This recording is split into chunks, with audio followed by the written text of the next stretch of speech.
nobody know. I don't have the technical know-how for go know which breaker or circuit or which underground cable get problem. But at the end of the day, they are not even talking to us. I mean, and that problem they are getting. The last notice I saw from Etawa, I think somewhere around the 26th or 27th of February. We are now almost actually 2 weeks into March.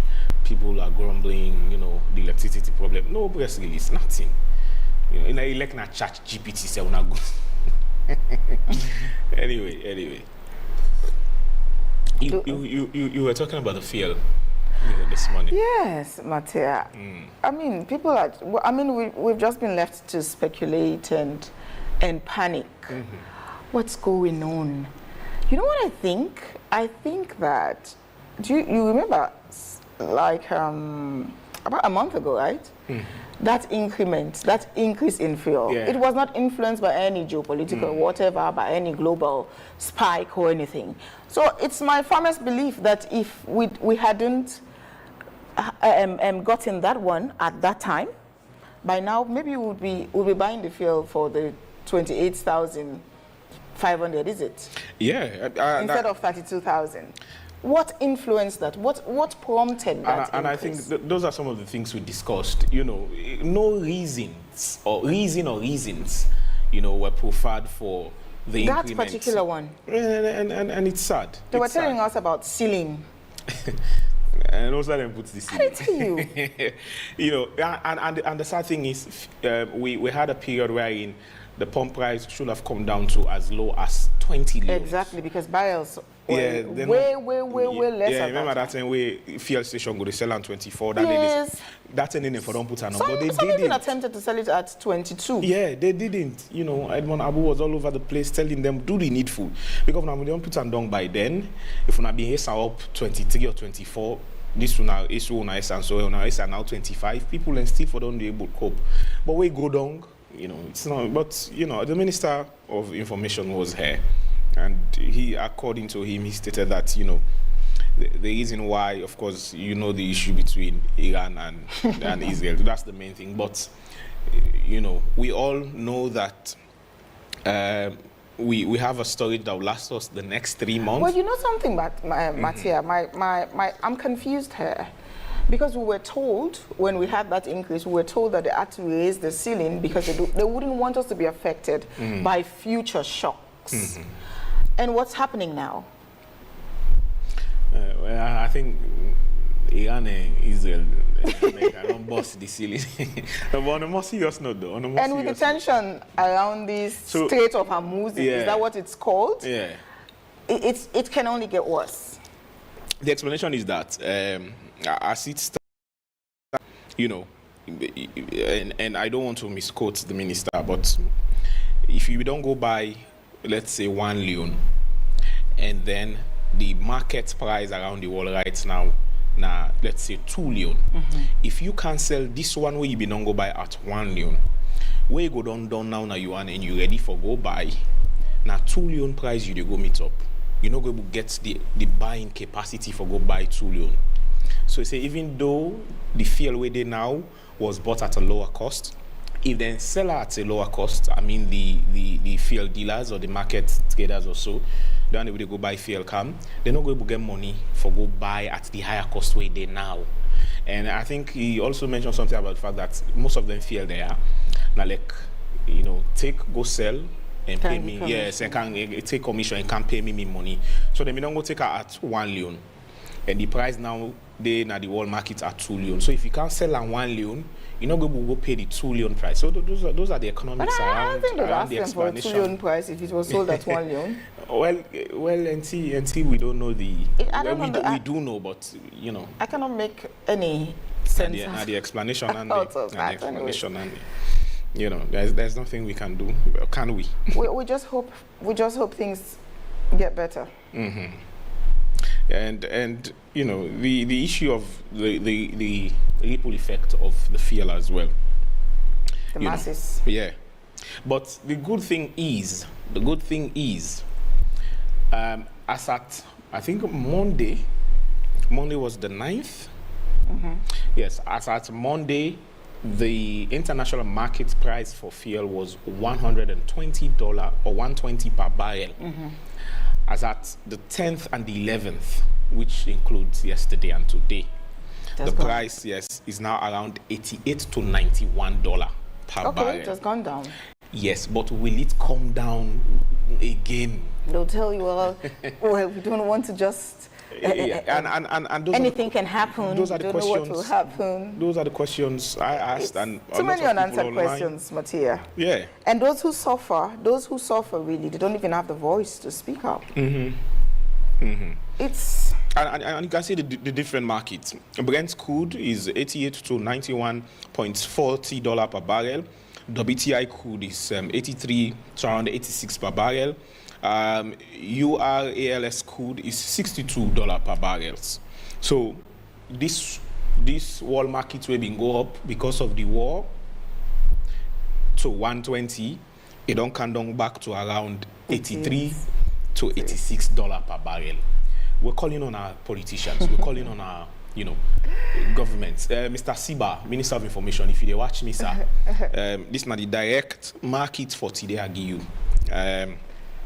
The 10th and the 11th, we include yesterday and today when I be birthday. Mr. Minister said the fuel price in the world market, it don't go. So we are expecting government to come out with a statement. Una reduce the price for people because una not be impatient with this thing happen. We go 120, una is 110. It don't come down back. Let's do the needful. Because the last time you talk now, I say if you go up back, una go isa. But it don't come down now. Let come down now. No, let's do the needful. Do ya? Are there no policies in place, no mitigating factors that the government has? There are. Ensure. Subsidy is one of them, and the minister mentioned it, that they are subsidizing. We have the regulatory agency, the petroleum regulatory agency, we have the responsibility. Then they also have the Ministry of Finance and the Ministry of Transportation. All them one and then are involved. So how do they come in all of this? They should come in. I don't know how, but they should. They must. Una is the price. Was it on Friday last week with the ISA or Thursday? I don't remember again. I just wait for let the price go up. Because what begin past the fuel station there, where then be the hot deep. Then so I just say, I had to go pack my motor car.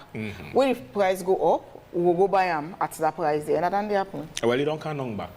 You don't come on back.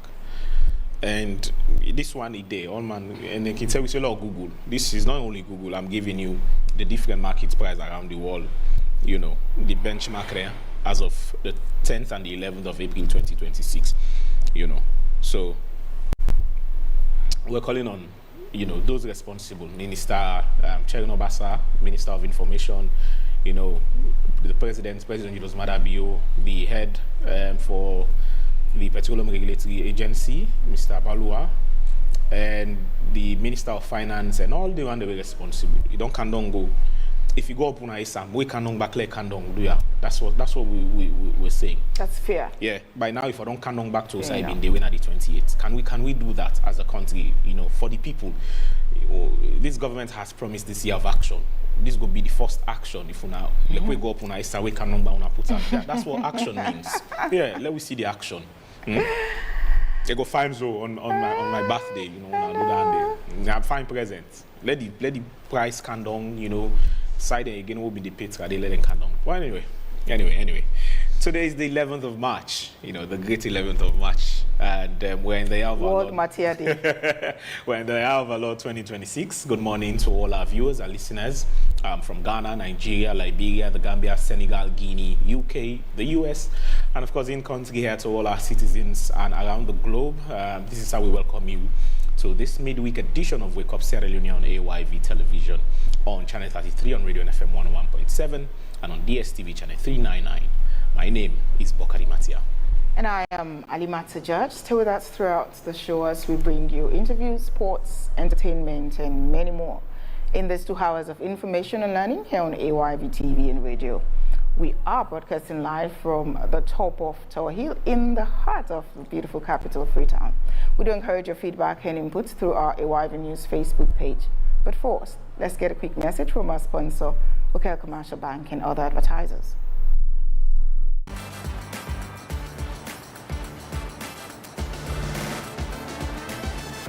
In the heart of Sierra Leone's dynamic rhythm, Wakeup Commercial Bank is your beat to a brighter financial future. We're not just a bank, but we're your financial partner committed to your success. We've got the financial tools you need to rise higher. Our team is here to serve you with speed and a smile because your time matters to us. So, are you ready to unlock financial prosperity? Highlighting key banking services such as Keke loans, Combra account, fixed deposits, SME loans, internet and corporate banking, from savings that grow your dreams to loans that fuel your ambitions. Demonstrating fast and friendly customer service. Showcasing cutting-edge banking technology and ATMs. Access your money anytime, anywhere with our state-of-the-art technology and a network of ATMs. Our Wakeup SimCopper app puts banking in your hands, where you can pay for EDSA, AfriMoney, Orange Money, and pay bills including school fees and make transfers to other bank accounts. Remember, you can also experience Wakeup e-banking today. Then join us now. Visit any of our branches or explore our website. Wakeup Commercial Bank, your bank of choice. Sarika, go see some business partners. You didn't give me money, Michael. If I can say you're here with this guy, people in what's in that day?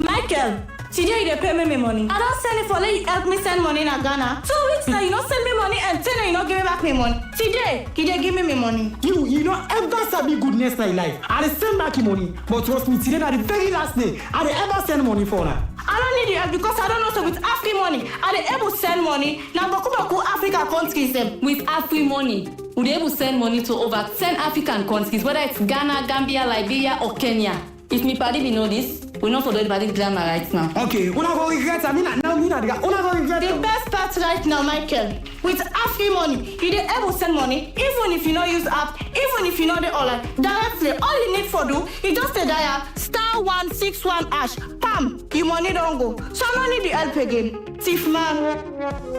Thank you.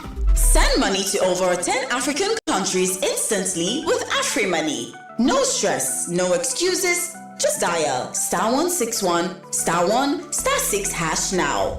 AfriMoney, quick and easy. There for visit family na some partner upline pass you the tinker. If not a good road agriculture product na the city out there for Bingham. From Banda Juma to Liberia border na bridges them able for link up. Side where you been the take edges for reach now you yourself you know the wink up. Ambulance then they respond quick. Situation they on top. Transport then they do more tea. Let me go. Artists then they go on tour. Can be and now we know far. Trader they know they suffer. Let we talk out. See where the road they offer. Now while they reach the border, I know the border. The road they travel.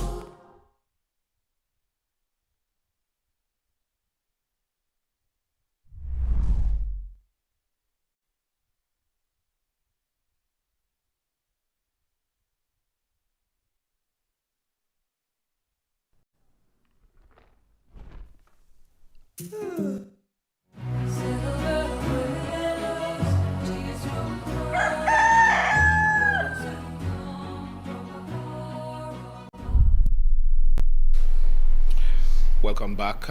This is Wake Up Sierra Leone YV television and radio, and we're broadcasting live from our studios in Freetown, Sierra Leone.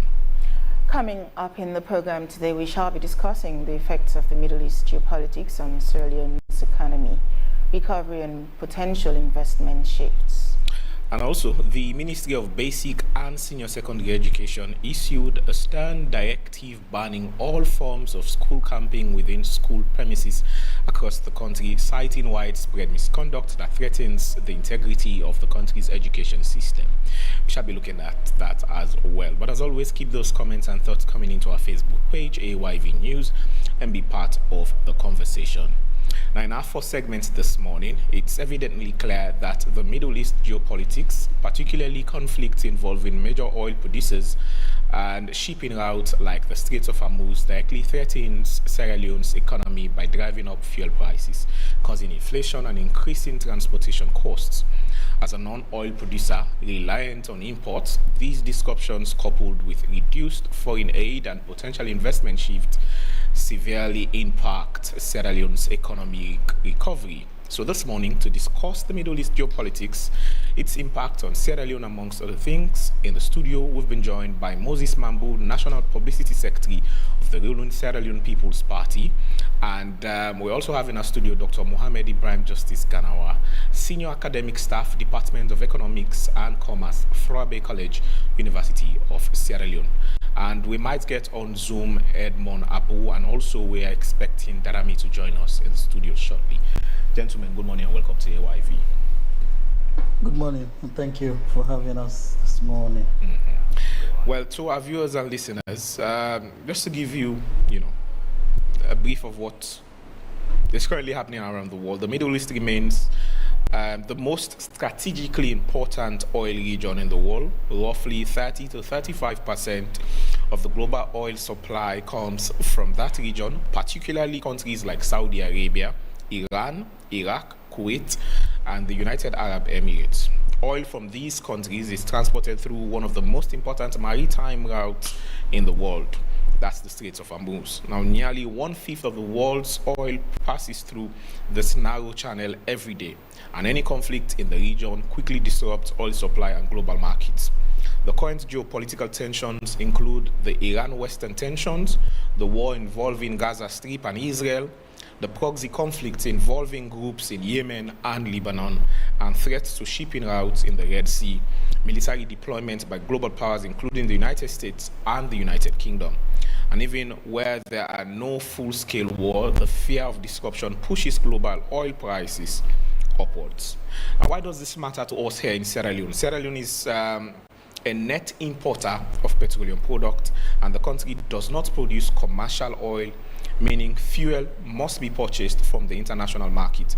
So this means that when global oil prices rise, Sierra Leone immediately feels the pressure, and the institutions in country here that are mostly affected, the National Petroleum Regulatory Agency, the Bank of Sierra Leone, and the Ministry of Finance. So this morning, we want to talk about all of these and how this is affecting us. I'd like to start with you, Mr. Ganawa. How structurally vulnerable is Sierra Leone's economy to geopolitical shocks in the global oil market?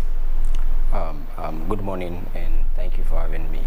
So, when we say geopolitical tensions, the way our economy is structured, you've already mentioned it. I don't want to go back to what you've already mentioned, talking about how dependent we are on importation of fossil fuel.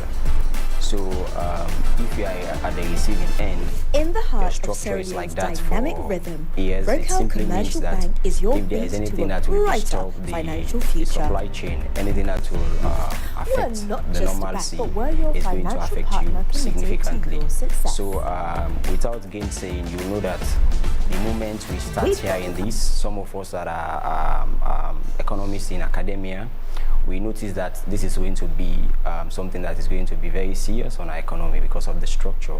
Our economy structurally is vulnerable to any external shocks of such nature. So it is important for us to know that we need to move the structure, but as it is now, it is always going to be the case. You remember COVID.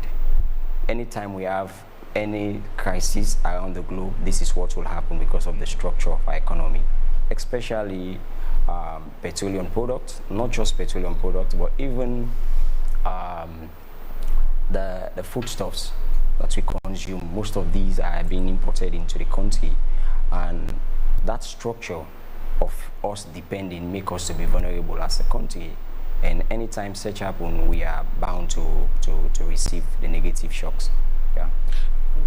Are we too dependent as a country? You know, you just mentioned some few other examples. Whenever there seems to be, you know, an international incident, we're affected. The Ukraine-Russia war affected the price of flour and how bread is sold now today. You know, the COVID-19 affected. But whenever we have issues here, it doesn't affect the globe per se. We had Ebola. The only, you know, fair people outside West Africa had was the disease itself. Not whether Sierra Leone is going to produce palm oil or not whether Sierra Leone will produce rice. You know, this dependency, is it a major problem economically? Yeah, our economy has been structured like this. You know, from a professional perspective, you will notice that as a country, we are net importers. So naturally, whatever thing that happens here will not be affecting other jurisdictions as it is happening the other way around. So dependency makes you to be vulnerable. It's simple. For us to make the economics very simple here for people to understand, it's just like you are depending on your father that is providing literally everything for your consumption. So if your father is in AWire, is having issues with his job or wherever thing he's doing, then you know naturally it's going to affect you. There comes again the structure.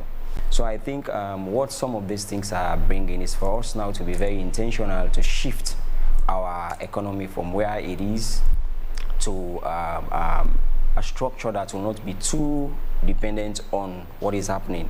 Even though the world is now interconnected, which is something we should not take away from Sierra Leone, we're still going to be dependent on other nations, no matter what happens in terms of our structure. But I think we should be intentional now in order for us to try to diversify the economy a little bit. Probably during the course of the discourse, we'll look into those things.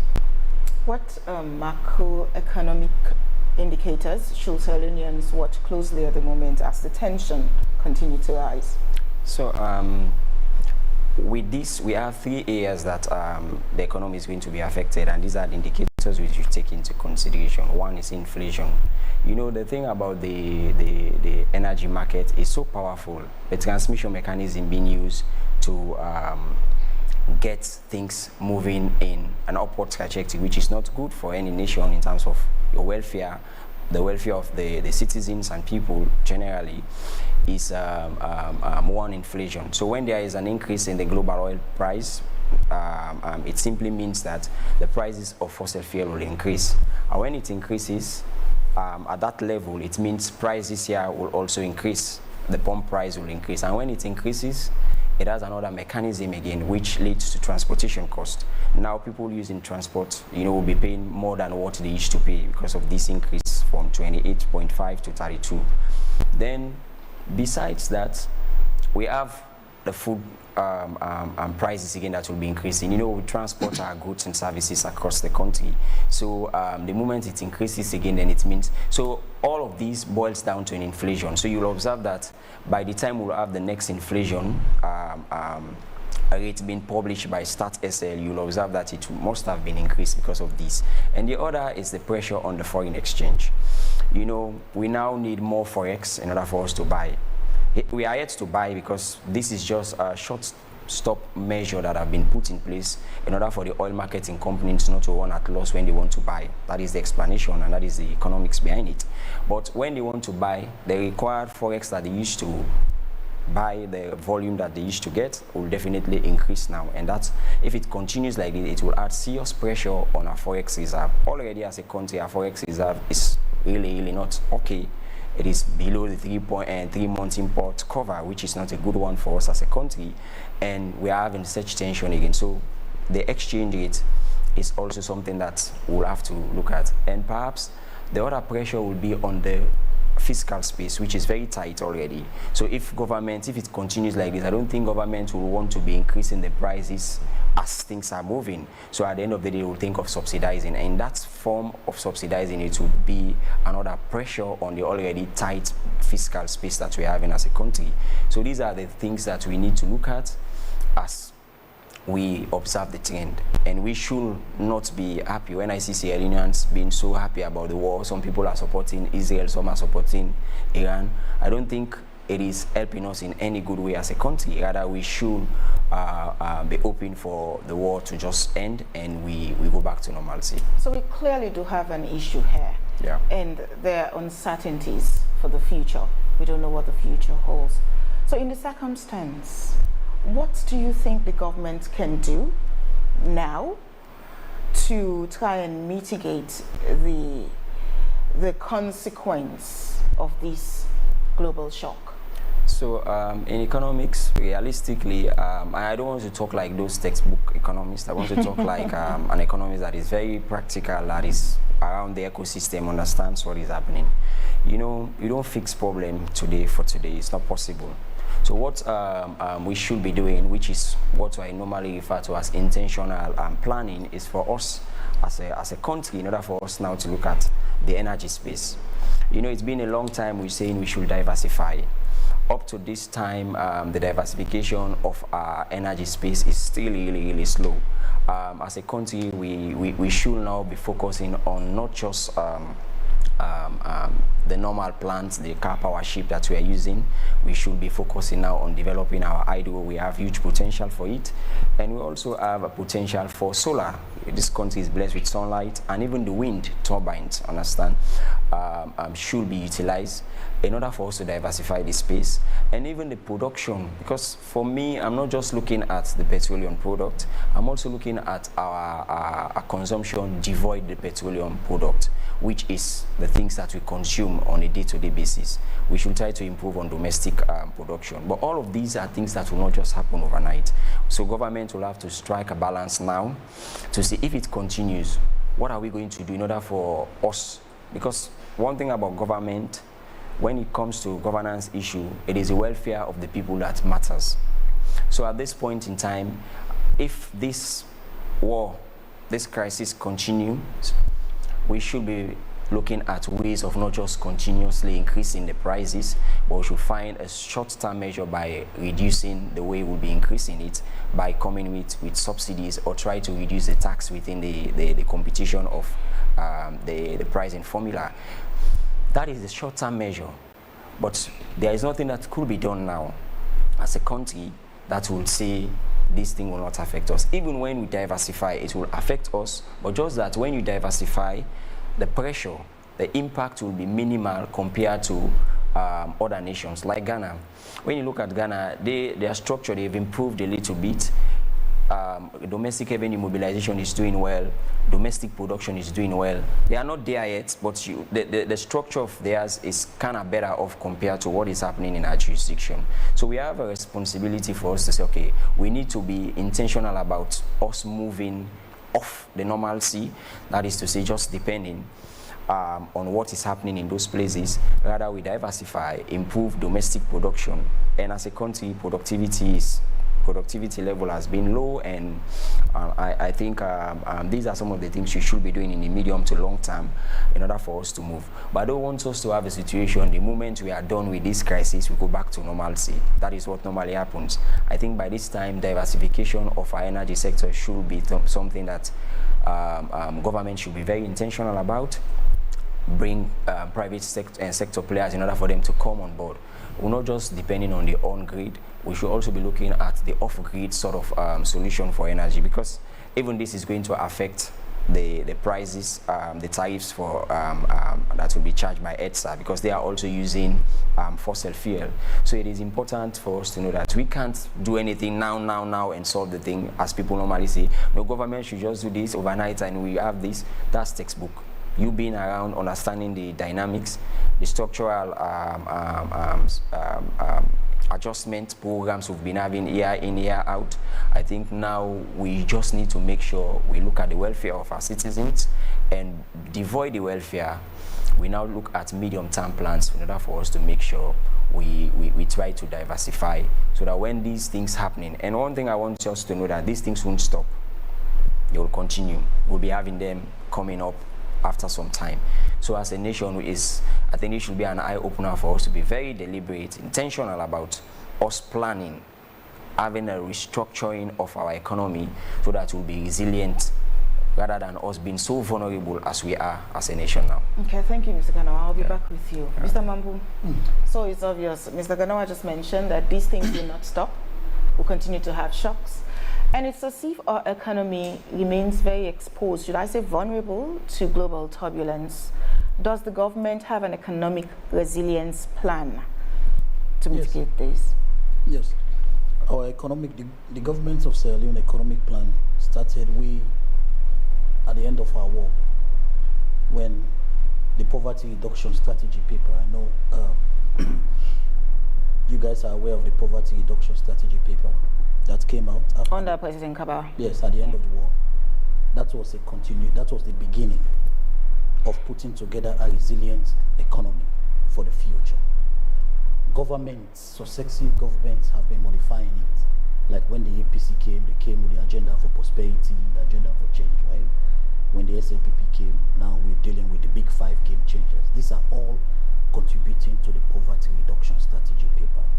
And as a country, Sierra Leone is one of the resilient countries, because when you look at our microeconomic situation, being one of the poorest around the world, we have been a resilient country, not today. And Sierra Leone is one of the countries that have been hard hit when it comes to global pandemics around the world. Remember, we had the Ebola that hit Sierra Leone, so thousands of people lost their lives.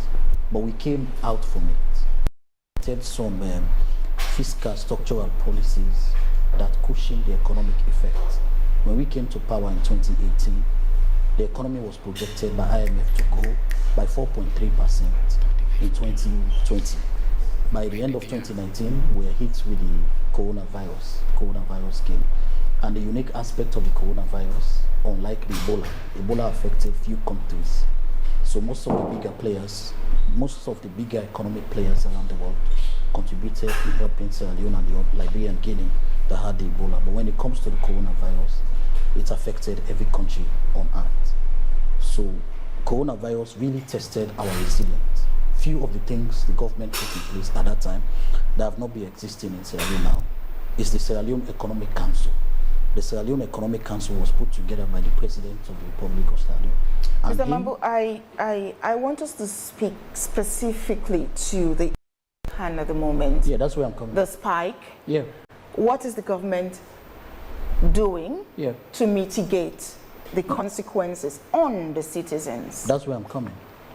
So you cannot talk about the situation that's happening now without referencing what government did when we had a more bigger situation with the situation of the coronavirus.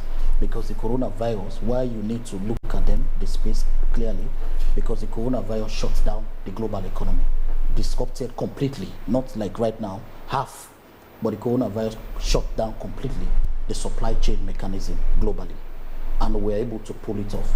So it's those mechanisms. I'll say the difference between the coronavirus era and now is the fact that there were global partners who came in with aids. They came in to help, they did this and they did that. But as it is now, every other country is facing what we're facing in Sierra Leone. We're assuming it's a global issue.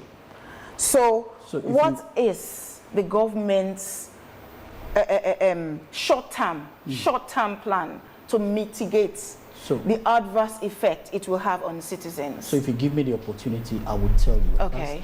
That's the foundation I'm trying to lay so that viewers can follow clearly. Okay? You cannot take what we did for the corona outside this one, because it's the same mechanisms we are migrating to address this issue, to cushion the effect on citizens. That's why I want the citizens to understand what deliberate actions, and by the way, let me just correct you, no aid came to Sierra Leone at the end of for the corona. The only aid that came to Sierra Leone during the corona was the vaccines. Okay. They gave us, WHO gave us free vaccines, and then China gave us free vaccines to give citizens, because every country was affected. So every country was battling it out, how to mitigate the effect of the coronavirus. Now what we did at that time, the government of Salon set up the Economic Council, the Rapid Response Economic Council, which the President co-chaired by IMF and that of the Minister of Finance, to look at the stopgap measure. What do we need to do immediately to address the economic challenges of the country. That committee was reignited 4 days ago again, because they were observing what was happening when the war broke out. So 4 days ago, when the economic effects started coming out, that committee was reignited again. President last week, they held the first meeting where IMF was there, the World Bank was there, Ministry of Finance officials were there, development partners were there to look at stopgap measure. What can we do? The first thing was fear, because one of the things that hinges on our economic development everywhere in the world that directly affect the lives of the people is fear. What can we do? You remember during Corona, most of the countries' commodities ran out, including fuel. In fact, Sierra Leone had to aid Liberia and Guinea with barrels of fuel so that they can help them to mitigate the effect. So what did we do during those meetings? We quickly tried to take stock on our stockpile in country. For example, fuel. What is the stockpile?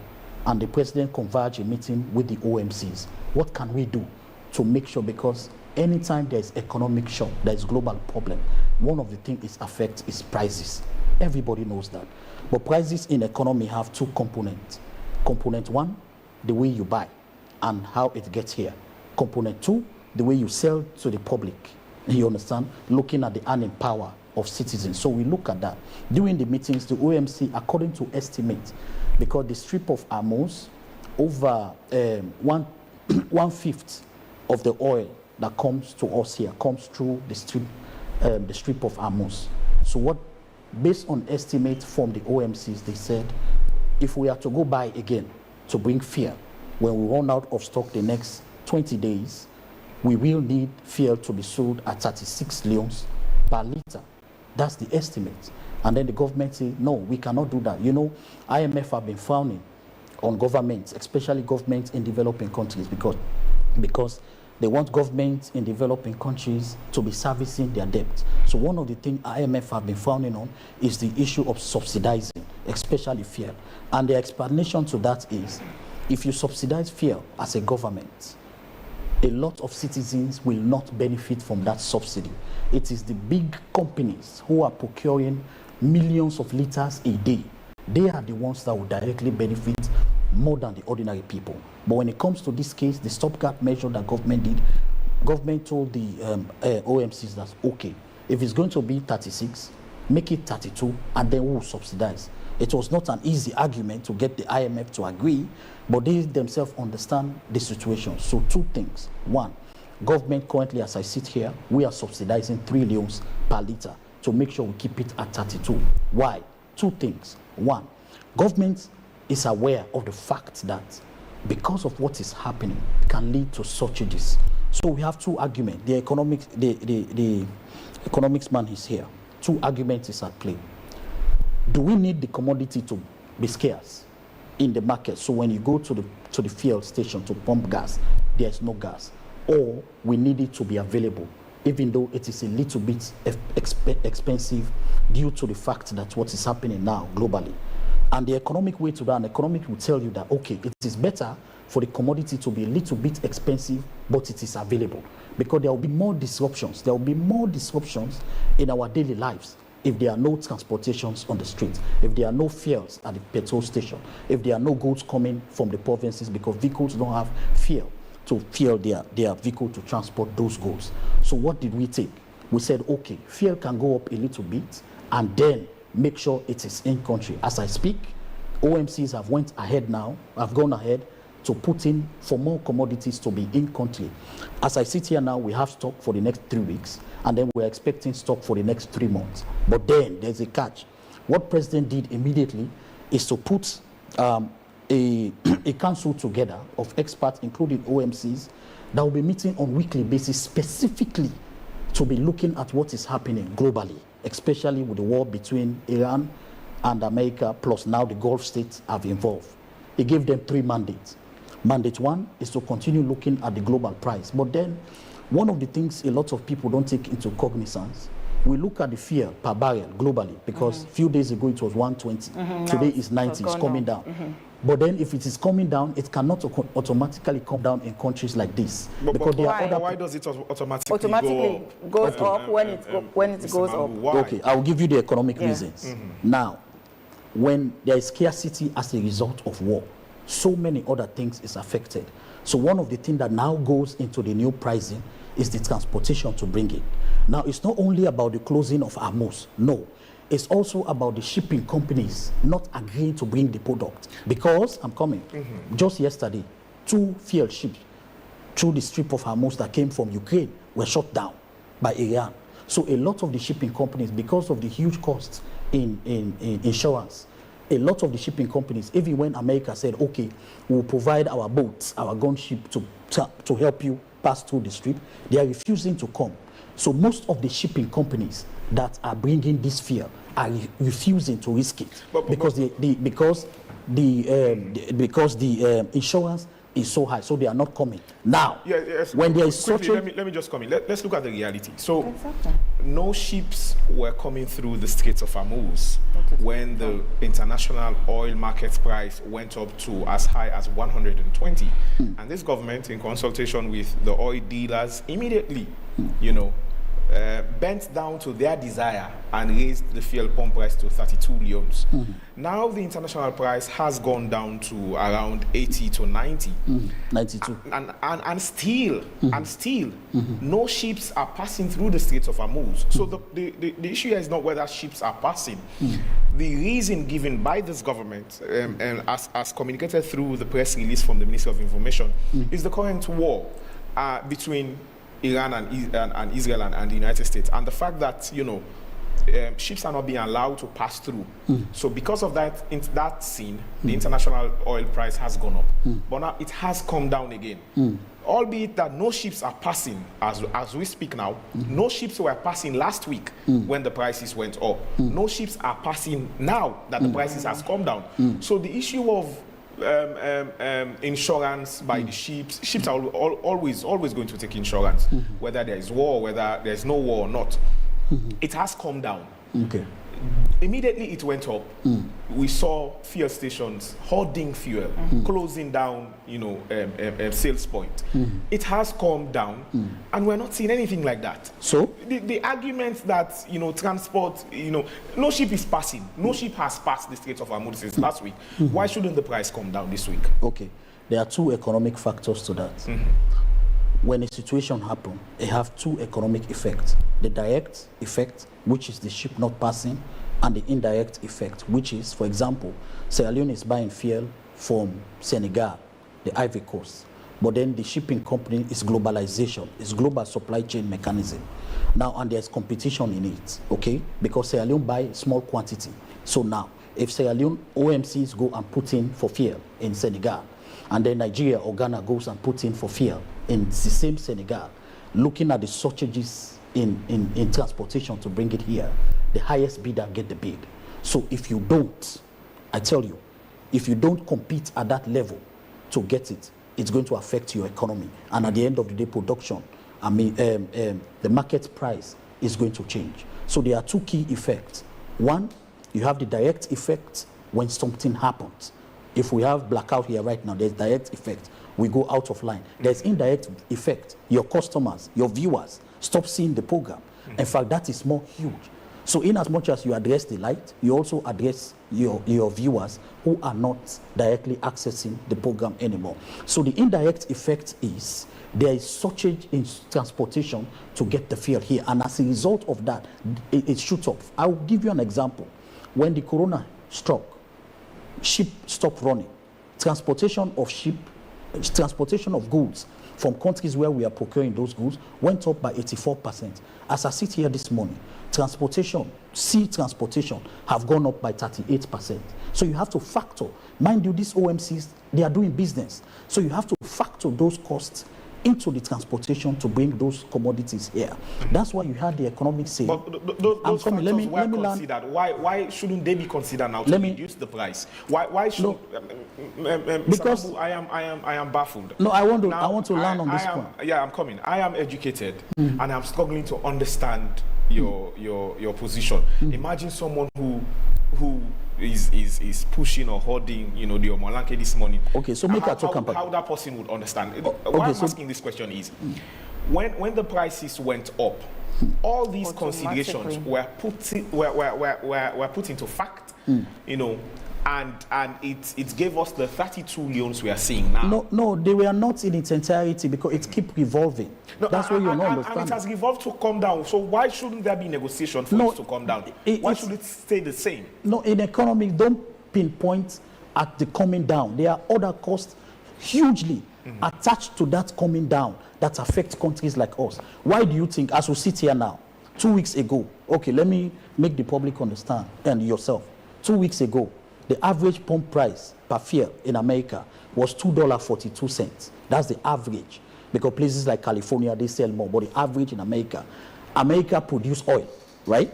It was $2. Today, as we sit here now, the average price for fuel, 2 weeks down the line, when the start of this war, today the average price for fuel in America, in fact, day before yesterday, it was $3.92. Today is $3.32. It came down by 15%. Today, as we sit here. So you ask yourself the question, America has strategic reserve. America is producing fuel, not only producing the oil, but they have one of the largest refineries in the world, but still fuel shoots up. Why? This is a critical question. Why? You know why?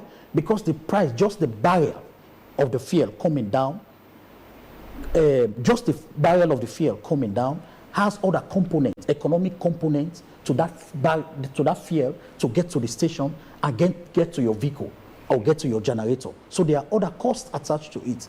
That's what I want you to understand. So and that is what is happening. Mr. Mambo. So for now, what we're doing, as I said, there's a committee, there's a task force the president have put in place. We're watching what is happening and taking into cognizance all the other economic effects around what is happening in Iran and between Iran and America and the Gulf states. And not only that, as the economics said, what is happening in the Gulf states is not only affecting only fear. Government is aware of that. It's affecting every other thing. Every other thing is becoming affected because there are other commodities we are getting from the Gulf states. But yes, because of the economic strategies this government put in place, that's why you're seeing other commodities that we're inputting have not shoot up, because most of the basic commodities that we need, with the exception of fuel, and even fuel, the problem with fuel is we still don't have enough fuel capacity. When we came, we have capacity to only store 32%. We raise it up to now 49%, which is good.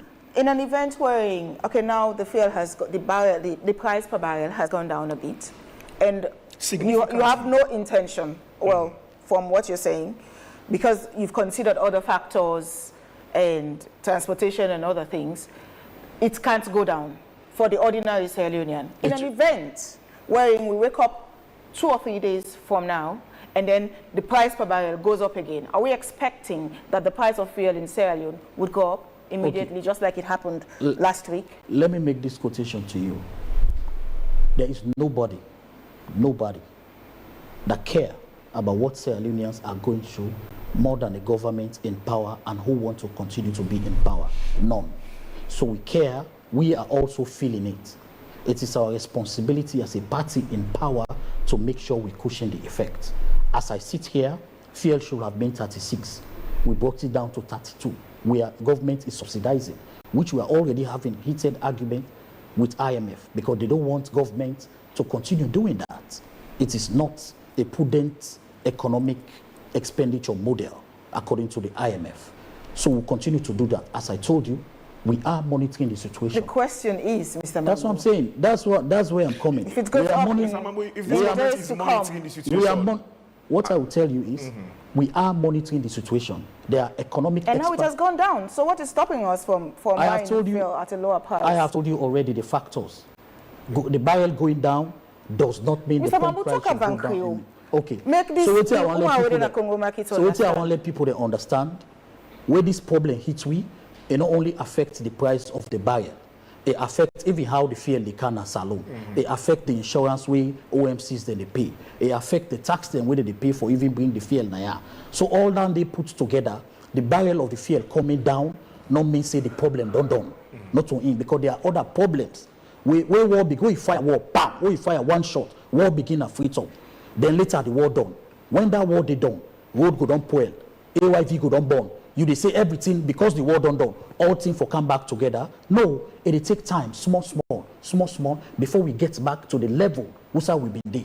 Now we can say war no good. So if war can now they burn AYV, Astafulai, then whether war they done, immediately AYV for just resurrect back? No, where the staff. Boku go down away, Boku go don't go back. So when the war done, it take AYV time before we able to put all the structure they in place for get back to the level we una be there for able for service the nation. So now so it happen within the sector. Because of the war Iran, between Iran and America, we shoot the price up. The price going up is not only the economic effect. There are so many other economic effects attached to that price. Let me tell you, what will make that same fear don't come down, America, the fear not come down to the level we be there. Why?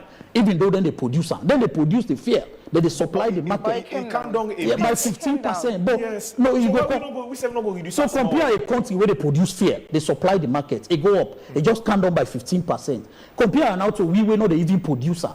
Look in mathematics, check out. Mr. Mambo, let me hold you there. This argument of transportation, I find it a bit flawed in the fact that, all these were putting into consideration when the ASAN 32. No, I'm coming. No, when there is war, it keep revolving, my brother. But good thing they happen, the when price the per norm. barrel don't go down. So if we can still consider the price per barrel in a ratio to the transportation and see how we arrange and backlet economy a bit, it would be better. But Abubakar Dahami, the former Western Regional spokesperson for the APC, is here with us in the studio, joining us on Studio 3. Abubakar, is this government being honest with us? Thank you very much. Good morning, AYV, and good morning to our viewers. The fuel thing is a very complex thing. I'll tell you that our storage capacity in country is 230,000 metric tons, and our total usage per month in country is about 18 to 20,000 metric tons. So that tells you that if we fill up our tanks for 10 months or a year, we don't need to import fuel. But what I want to say is it's a pricing formula. I don't know if you have the pricing formula being put up by PRA. If you look at that pricing formula, I'll tell you that there are a lot of things that government, if it's a government that cares for the people and government that want to cushion the burden on the people, there are a lot of things governments can do. One, if you put the pricing formula up, if you look at the pricing formula, yes, it is true that the plat has gone up. But the plat that has gone up in the recent pricing formula from PRA, you find out that the cost of fuel in country should be about 14 or 16,000 leones. There are things in the pricing formula that government, if it's a government that wants to cushion the burden on the people, can say, you know what, some of these taxes and some of these charges, I can take them out. For example, how are you going to put a charge on the jetty cost, right, when the ship lands in the jetty? And this jetty have been owned by government. How are you going to put a charge on storage and all the tanks in country are being owned by government, by the Ministry of Trade? They are being rented to private people. I'll just go through. There's an import duty of 5%. Government can cut that import duty of 5%. We know that the war between Iran definitely will cool down in about a month or two or so, right? When it comes down, government can kick in again the taxes. You have import duty 5%. You have ocean loss allowance. How are we going to take ocean loss for evaporation that's happening in the high seas in the ship? Why that should be our burden? That is being charged. You have storage in US dollars, and you have port charges. How are you going to take a 5% excise duty and you charge in a port charge on the fuel? These are things that government can take off. Jetty charge, freight levy charge. You have other charges and agency fees, etc. That's the cost of doing business with some of these OMCs. Mm-hmm. And another thing is the conversion from liter to metric ton. Why should that be a charge on us? Let them sell it again in gallon. Why should we have to pay for that? These are not my words. These are the least, the pricing formula being put up by PRA. Landing cost, after you pay jetty charge, you pay storage, and you pay again landing cost in the pricing formula. These are things that can be taken out. And landing cost, and you have price correction levy from liter to leones. Why should that be our burden? That should not be our burden. And you have a debt recovery charge again per liter. Government can move a debt recovery, say, for a month or two to cushion the burden. When the price goes down and they bring it out, you get excise duty of per liter, road user charge that goes to a RMFA charge. All these things, government can scale it down. From the pricing formula here, from PRA, not mine, from PRA, when you calculate it properly and the freight levy charge and the freight charge on fuel, it will tell you that fuel should be about 15,000. But let me tell you the problem we have with this fuel in country. We have 230,000 metric tons of capacity in country. Our total usage is 18,000 metric tons per month. So we have more than enough. But the problem we have with these OMCs, I'll tell you, they are playing games and they are not that serious. Why I say that they are not that serious?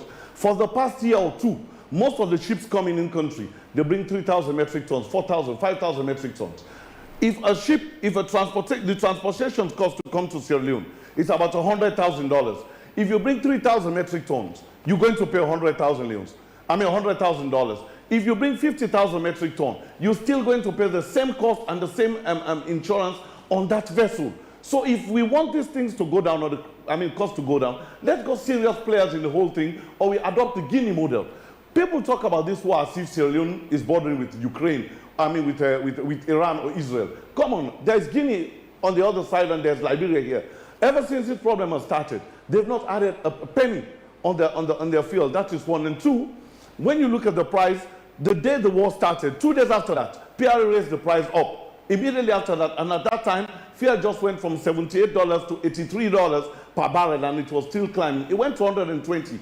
Yesterday, it was $90 per barrel, and today, this morning, Brent crude oil, it is $86 per barrel. It is coming down again. So, the extra money that they're making, where is it going? So what I'm saying is, if you want to cushion the burden on the people, the actual flat price and the cost for transportation should be about 14 to 16,000 euros. Not my words, from PRA on the pricing formula that they published. So if you have all these other charges as a government that want to cushion the burden on our people, definitely there are two-pronged approach.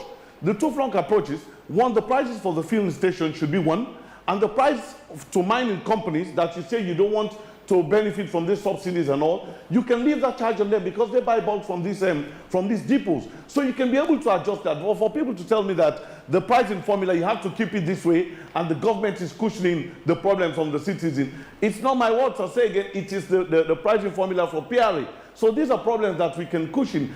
Now transportation, Keke and Ukara, from one point, if you want to take it from Dwazak to go, you want to go in town. Before it was like 5 leons, 7 leons. Now you got to pay 12 leons for 15 leons. That is burden on the people. And this comes back to hit government, because what's going to happen, if you are being paid, for example, 1.5 million leons, the value for money is going to reduce because inflation is going to kick in. The dollar is going to follow it up. All goods and services are going to follow it up. At the end of the day, people will start crying that they want increase in salary. If government going to increase the salary, it's a burden on government. And for private companies, for example, if I'm a businessman, if I have 20 staffs, I'm paying them 1.5 million now. When the currency has devalued, they start asking for increase in salary, they want 2 million. If I can't pay those 20 staffs, 2 million, what's going to happen with the 20 staff? I'm going to cut down. Unemployment is going to kick in with all this that is happening. So I want the government to look at this seriously.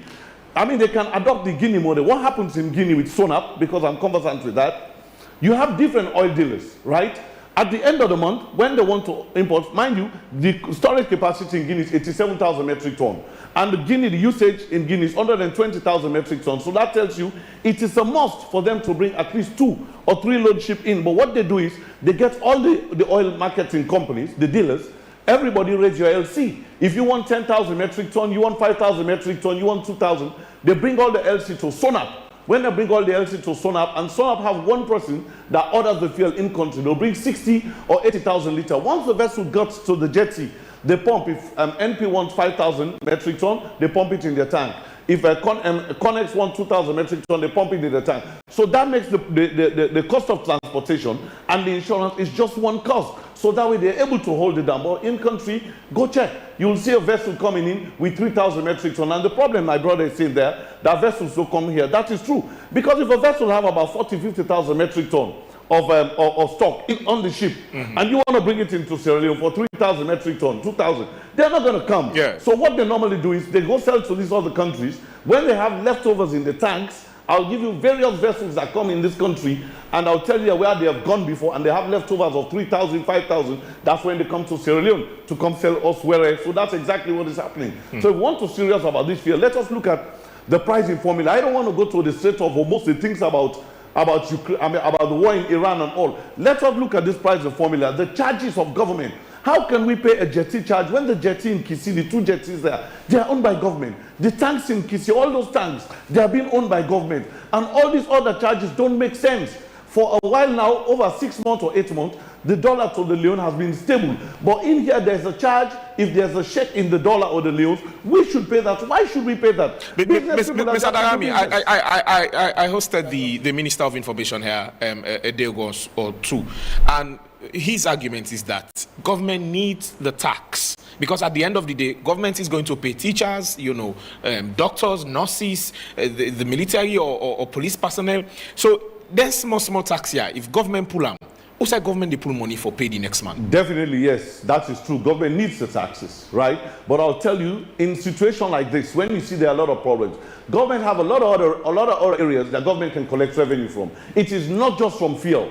I'm telling you, the total usage in this country is about 18,000 metric tons per month. So it's not just from fuel that government gets taxes. Government can cushion for now. What's happening in other countries that they want to cushion? Some countries have fuel subsidization fund. For Sierra Leone, we do not have because we are not an oil-producing country.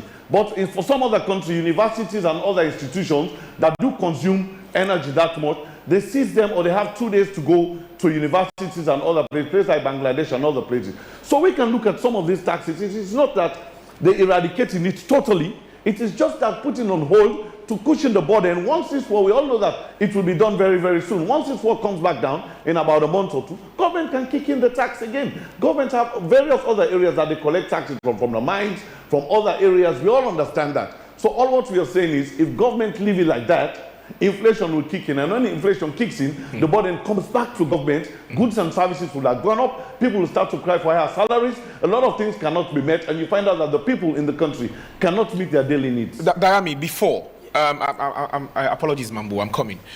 Before now, the previous administration run under the All People's Congress Party allegedly have been accused that they run a syndicate, this fuel business. There's a syndicate around it. And you're giving a quite interesting breakdown there. Can we say that this government is being pressured by the oil dealers? All right, so sitting here today, I want to come in as a Sierra Leonean, as an ordinary citizen, not as APC. But I'll tell you, even if there was a syndicate, but there was a commission of inquiry being held in this country. So if there was a syndicate, that particular commission of inquiry should have exposed that. But at the time, let me tell you, at the time, fuel was 6,000 under the past administration in 2018.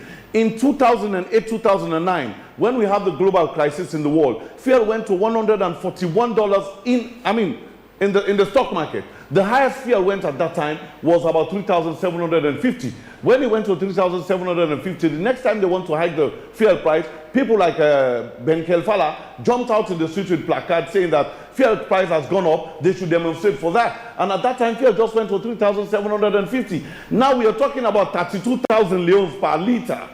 We are talking about 32,000 leones per liter. That is like, that is like executing our people. So I don't want to, if you say the fuel crisis will be run by a syndicate, but guess what? The fuel was down. So if that syndicate can put the fuel price down, bring it back to 6,000, so be it. What the ordinary person out there, the woman where they sell plazas na Congo markets, that man who you mentioned where they put your molanke, that picky where they go school in the morning, now the best school in the country, Edwards. Wake up for go school, wake up for go work this morning. What do you care about? You don't care if it's a syndicate or whatnot. All what you want to break a care, then say 2,000. That taxi or Okada rider, what you want to go to fuel station this morning, then tell and say fuel now 6,000 leones or 8,000 leones. If they glad, if they jump, all the literature in the English how they talk, that one they know they interest them. Now how did they buy fuel cheaper? They're able to do business, they're able to make much more profit and take care of them, and the people and the small salary where they pay them, then one day they're able to pay transfer. Then they pay somebody minimum wage in this country is about 800,000. 1.2 now. Okay, 1.2. If that person get for spend at least 40,000 per transport a day, say 20 days, 9 days inside the month, right? That's when then the balance now weekend. That person spend 800,000 leones now per transport, 400,000 left, almost for bag race. How that person they go survive? It's a real miracle. So what we are saying is, we are not, attacking the government. We are asking this pricing formula being put out by PRA. We are asking the president to please, he's the father of the nation, let him look at this pricing formula and the things that are government's involvement in this pricing formula, just suspend them for a bit. When the fuel price go back down, you bring them. Now we've seen the fuel price coming back down from 120,000 a barrel. Now this morning is 86 from Brent crude oil, right? We know that it will come back. Then all these taxes and all these charges can walk back in. That's all we are asking. Mambo, apologies, please. I'll give you ample time to respond. Let me just bring in Dr. Ganawa quickly. Doc, if this crisis or this issue between, Israel, America, and Iran, if it is prolonged, that instability, will it trigger a deeper economic crisis for us? For Sierra Leone? Yeah, I think I am enjoying the discussion, Mr. Darami and Mr. Mambu. I'm here as an economist, an expert, and one thing I will say for sure, if it continues, I've mentioned that earlier and I will reiterate that again, that if it continues, trust me, it is going to be worsened. There are things that when you say it, ordinarily it appears to be something you just fix overnight. The way our economy is structured, if it continues, not just Sierra Leone, I want us to take this into consideration again. If it continues, because of the critical region where this particular thing is happening in the energy market, it tells you that the entire world is going to suffer unless and until there is some reduction in terms of the tension there, wherein the vessels will be moving freely. Then that's the time I think we'll be talking of reducing the prices. Now what is happening? In economics, there are certain things I just want people to understand. When this thing happens, people always anticipate, business people anticipate that this is what is going to happen. If there is this tension, a lot of things will happen. It's not that people were going there to buy at that time. Like for Sierra Leone, it has been made clear by the Minister of Information and even my brother here that it is as a result of the panic that when they want to buy again, the prices will not be as it is. So now that it has happened, it is really serious. It means that the world needs to come around and try to quell down the situation, because what is happening around that space determines what will happen around the energy market. Nobody will explain it in a way that will make sense to you if that particular region is under such crisis. This is not something you need to go to school in order for you to understand. That region is critical. It's just like we want to come to AYV and we are using Wesley Street. And if there is anything disturbing us to come to this place, it tells you that the activities happening around AYV will be constrained. And Sierra Leone, as I mentioned earlier, our structure is really dependent and it has made us to be more vulnerable. And I keep on saying, since independence to date, we are yet to work on, even when we say we have this capacity, my brother saying we have this capacity, if we buy large quantity, it will help in solving the problem. These are all short-term mechanisms. Yes, I was going to ask Dr. Ganawa. Yeah. From an economic standpoint, do you think Darami's position or Darami's suggestions or postulations are possible in Sierra Leone? So I mentioned it, but not the way it is mentioned. It was mentioned by Mr. Darami. Mr. Darami is saying it in a way that makes sense, but to some extent. For me, I think when you have pressure, I mentioned that when you have pressure and it continues like this, government will have to sacrifice. There's going to be some trade-off. Government will have to trade off some of the things that are in the pricing formula, because there is no way you will continue to increase the price if the tension continues. At the end of the day, it means the welfare component of the citizens for which you are in governance, it simply means that you can't not be increasing the prices at the expense of the people. Sierra Leone is a very poor country. A lot of people, what they earn is not something that is good to write home about. Even the 1,200, it's so small. If you want to pay transportation, you have to take care of your family. So I don't want to go into that. But if government wants to reduce the pressure, and if this thing continues, I think they have to trade off some of the taxes. And I will not say government should take off all the taxes. Government has a lot of running cost.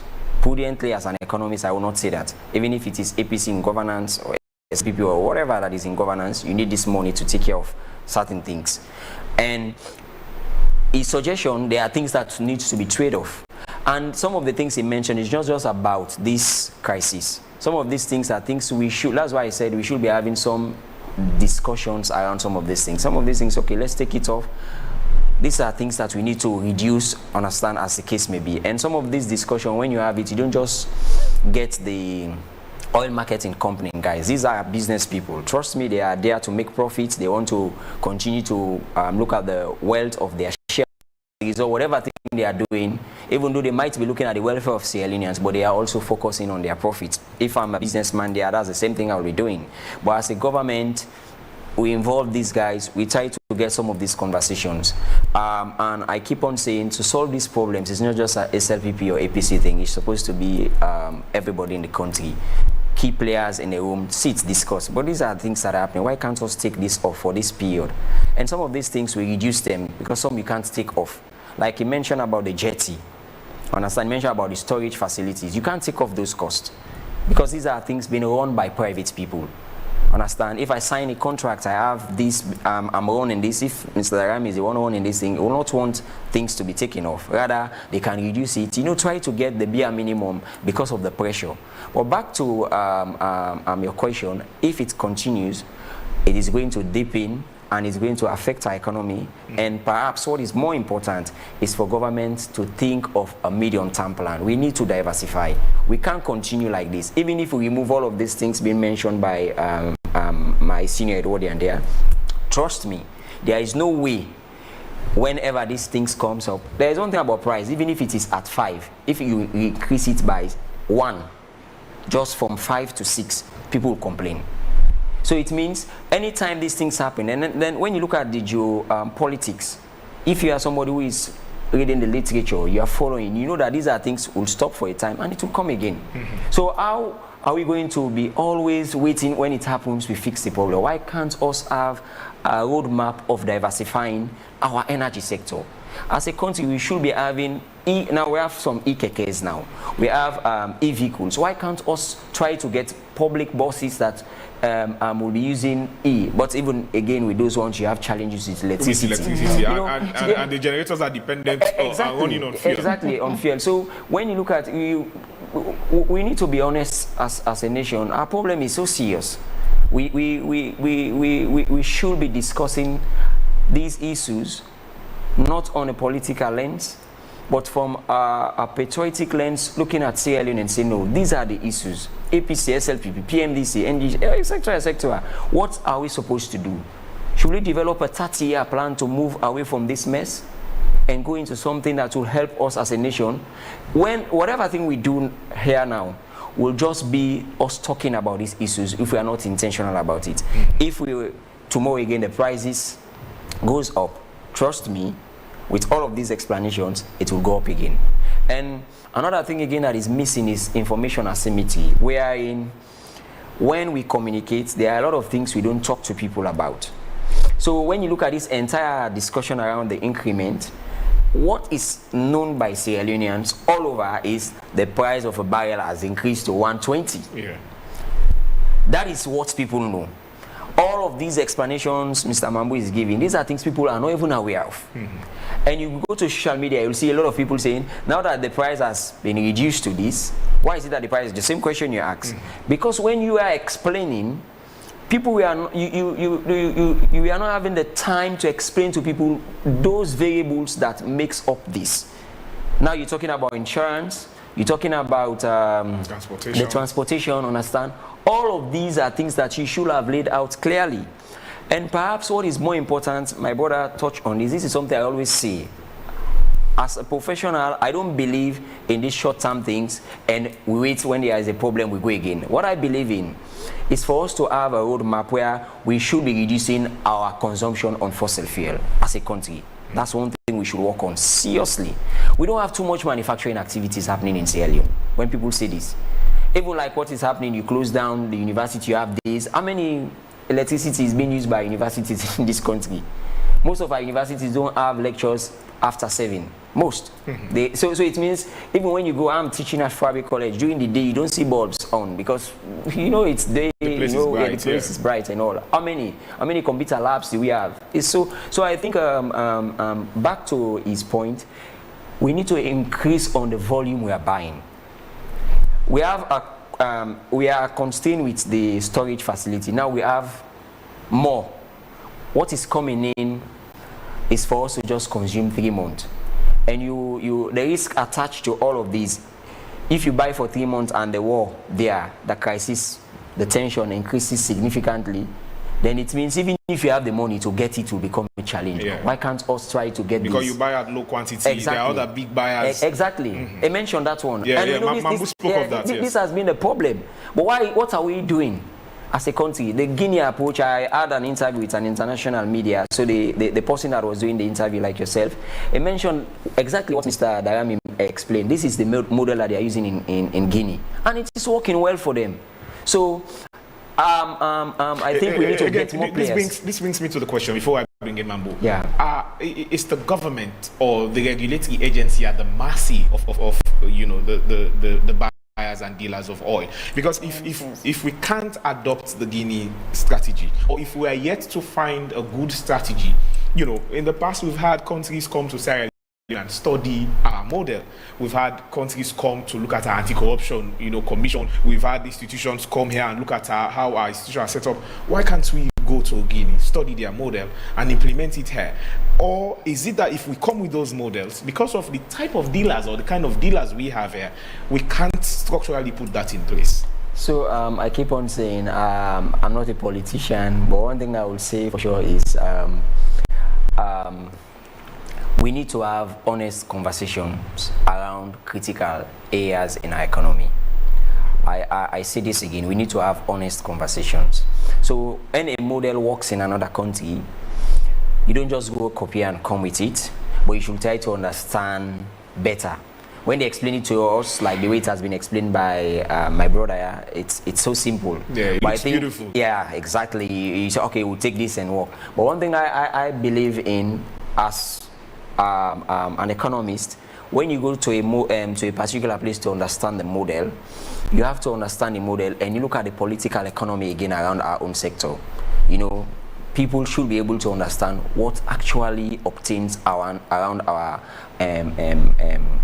OMCs. What is happening? How things happening there realistically, not just on paper, what we see. What are those challenges, those bottlenecks? Because there must be some bottlenecks that is making us not to go to where we want to go. And when we identify those ones, we now try to be intentional in solving those problems. So copying a model is fine, but understanding our political economy, and most times when we do our analysis in Sierra Leone, both governments, when it was SLPP, when it was APC, understand, the political economy, mostly people tend to ignore it. And I say this, you cannot analyze any economy. You bring out realistic solutions that you fail to capture the political economy. Everything around what happens in the economy has a politics. We need to understand that based on sectors. And if we understand what is happening there, I can't say properly what is happening there now because I've never done any research on that particular sector for me to know what are these challenges, what is making us not to get this volume. And when we get that one, then from there we can now make significant progress in fixing the problem. But lastly, before you come to Mr. Mambu, when we say petroleum product, we all know that this has been a sector that has been very challenging for years. What have we done realistically in order for us to fix this problem once and for all? Let's ask ourselves that question. Thank you. Mr. Mambu. Okay, so it is us as a country to understand when we are making progress. And for you to determine progress, you need to look at the situation and the sector. Look back where it was and where it is today. And it is important as a country. We have so many challenges, but it is important for us to know when progress is being made. Before we came to power, NP alone was controlling 75% of the sector. Before we came to power, NP was calling the shot within the oil market in Sierra Leone. Now, when we came to power, we had 3 mandates. Mandate number 1 is to expand the sector and liberalize it. That is why for the first time in Sierra Leone, you notice government set a cap. There were OMCs that were selling below the cap. And there's nothing stopping right now when fuel is 32 for OMCs to sell below 32. You know why? Because the sector is liberalized. People can bring their fuel and they can determine how much they want to sell it, as long as they don't sell above the cap. That is the set price that government and the developing partners put forward. But before I come to the point I want to make, let me correct Mr. Dayami on few issues. There's a difference. He needs to know that there's a difference between crude oil and finished product. What goes into our vehicle is a finished product, not the crude. The crude is taken and sent to a refinery. So there's difference in pricing when it comes to crude and that of the finished product. 2, Sierra Leone does not own the jetty at Kisi. We don't own it at all. In fact, those jetties were leased out by the APC government before. Now, we don't only have 2 jetties, we have 3 jetties that because of expansion. And OMCs, including NP, now have their own jetty at Kisi, where they have now expanded. Large ships can now come with fuel at those jetties, so we don't own it. Storage capacity. It is important for us to recognize that when we came, we have less than 2 weeks storage capacity in this country. Because of interventions of government and partners, we have more than 3 months, 90 days capacity today. Is that not progress? It is progress. There are challenges within the sector because government does not import fuel.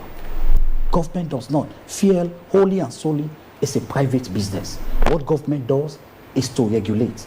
And fuel is a commodity, it's a political commodity. As the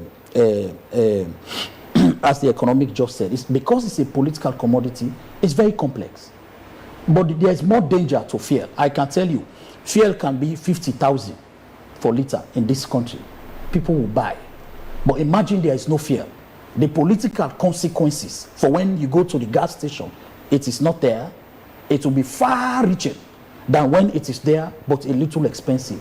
We have gone through 2 shocks. The coronavirus, no fuel shortage. When last have we heard as a country about fuel shortage? Sometimes some stations will tend to hoard them a little bit when fuel want to go up. But then we have not realized 2 or 3 days where you will see hundreds of vehicles piling on queues. It has taken years. So as a country, we're making baby steps. It is important for us to recognize progress. That yes, we're making progress. The way we came in 2018 within this sector is not the same anymore. Do we need to do more? Yes, more needs to be done so that we continue to liberalize the sector, so that the sector can be expanded for the benefit of Sierra Leoneans. When he's talking about import of huge stock, the market in Sierra Leone is small. We need to know that. And economics will tell you the market of Sierra Leone is smaller than the market of even Guinea. Guinea have a larger market and a larger consumer base.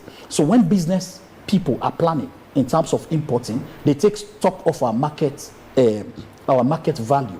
How many customers are buying? How much are they buying a day? In Sierra Leone today, we're using 1.5 million liters a day. There are countries who are using 10 million liters a day.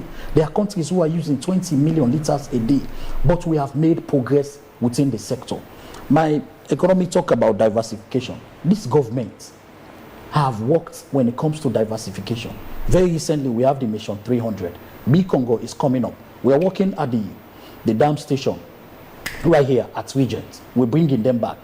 We have placed more than 3,200 solar installations across the country. Over 52 chiefdoms across Sierra Leone now enjoy renewable energy. And there's a huge expenditure through the Mission 300 under which MCC falls. in terms of making sure we diversify our energy source. Do we need to do more? Yes, we need to do more as a country to make sure we continue expanding. But there have been a lot of progress within the sector. Government take into cognizance what the people are going through. That is why, as I told you, Sierra Leone is a resilient country, and we have taken economic steps, deliberate economic steps when we have shocks to make sure people do not feel the effect on how they can feel it. As I'm talking today, Singapore, as a result of the fuel increments in Iran, not only the pump price, but every other commodity have shot up. Every other commodity, basic commodities that the people need have shot up. As I'm talking now, the Bank of Sierra Leone and other economics, they are meeting to make sure we keep looking at what is going on in Iran, so that as we did during the coronavirus, we pump in $20 million in a low interest rate. He's talking about we're not helping the country. When the corona came, the government of Sierra Leone, on almost zero interest, pumped $20 million into the economy to the importers to make sure they import enough goods so that whatever the coronavirus throw at us, we will have commodities in country for our country. That is why you saw during corona, I told you, we helped Liberia. Liberia was selling rice more than $150 a bag, but we never get to that point. And after that, we came down. And the SLPP government is known for two things, and we have proved that over the years. When something goes up, we have the ability, when the situation stabilizes, to bring it back down. And then I can show you, remember, when the corona hit, the bag of rice went to 1,300. Today is 6. We've not seen that with the fuel yet. No, it's happening. We have... You met it at 6,500, is it? 6,000? No, we did not meet in fuel. 6,000 yours or 6,000? Yeah, meeting fear, you cannot speak. The economics is here. If you say you meet it at 6,000 and then bring it, there are a series of economic explanation to why it is where it is today. There are series of economic explanation. The population have changed since we take power to today. The economy have expanded. We have more companies today consuming than ever before. The exchange rates have gone up. You understand? So there are so many other factors within the economy that you bring in when you want to compare. What will you say? When the APC came to power, they made fare 3,000 per gallon. It was 3,000. It was 3. They made it 3,000 per gallon. What would you say? They made it 3,000 per gallon. What would you say? Leaving it 6,000 per liter. Do you want to say they left it 30,000 per liter? No. There are economic variables that keep changing and keep evolving based on the behavior pattern of citizens, the changing nature of the economy, the evolving of the economy, the global market system, the global supply chain system. So there are several factors that come into account when you want to speak about the bread and butter economy. But this is where we are deliberate. As I said, we have gone through bigger shocks than this one. Sierra Leone was able to withstand it. We were able to cushion the effect. We had all commodities that we needed in country. You remember when onion got missing just for a short time due with the corona? Everybody be like, Yabas not lost, Yabas not there. 2 weeks down the line, we brought it again in country and it went back down. So as a country, 2 questions you ask your government. What is the government doing to cushion the effects? As I said, as I told you, we are now, as I speak, we are subsidizing $3. And you also need to know, when he spoke about the pricing formula, the pricing formula is not only developed by the government of Salone. Mind you, we have a macroeconomic situation where we have international players like the IMF. We are part of the extended credit facility program by the IMF. That was why when we came to power, we implemented what APC passed, which is implement the single treasury economy, which we did because the international development partners, especially IMF, want to see where all the revenue are going and what you're doing with those revenues, so that you can position your economy to be able not only service the people, but to be able to service your debt. Now, when the pricing formula was developed, there was a lot of argument when we came between us, World Bank and IMF, in terms of what are the line items that are acceptable. Because mind you, these international partners want government to cushion effect on their citizens, but they also particular but the fiscal discipline, one, and also debt servicing.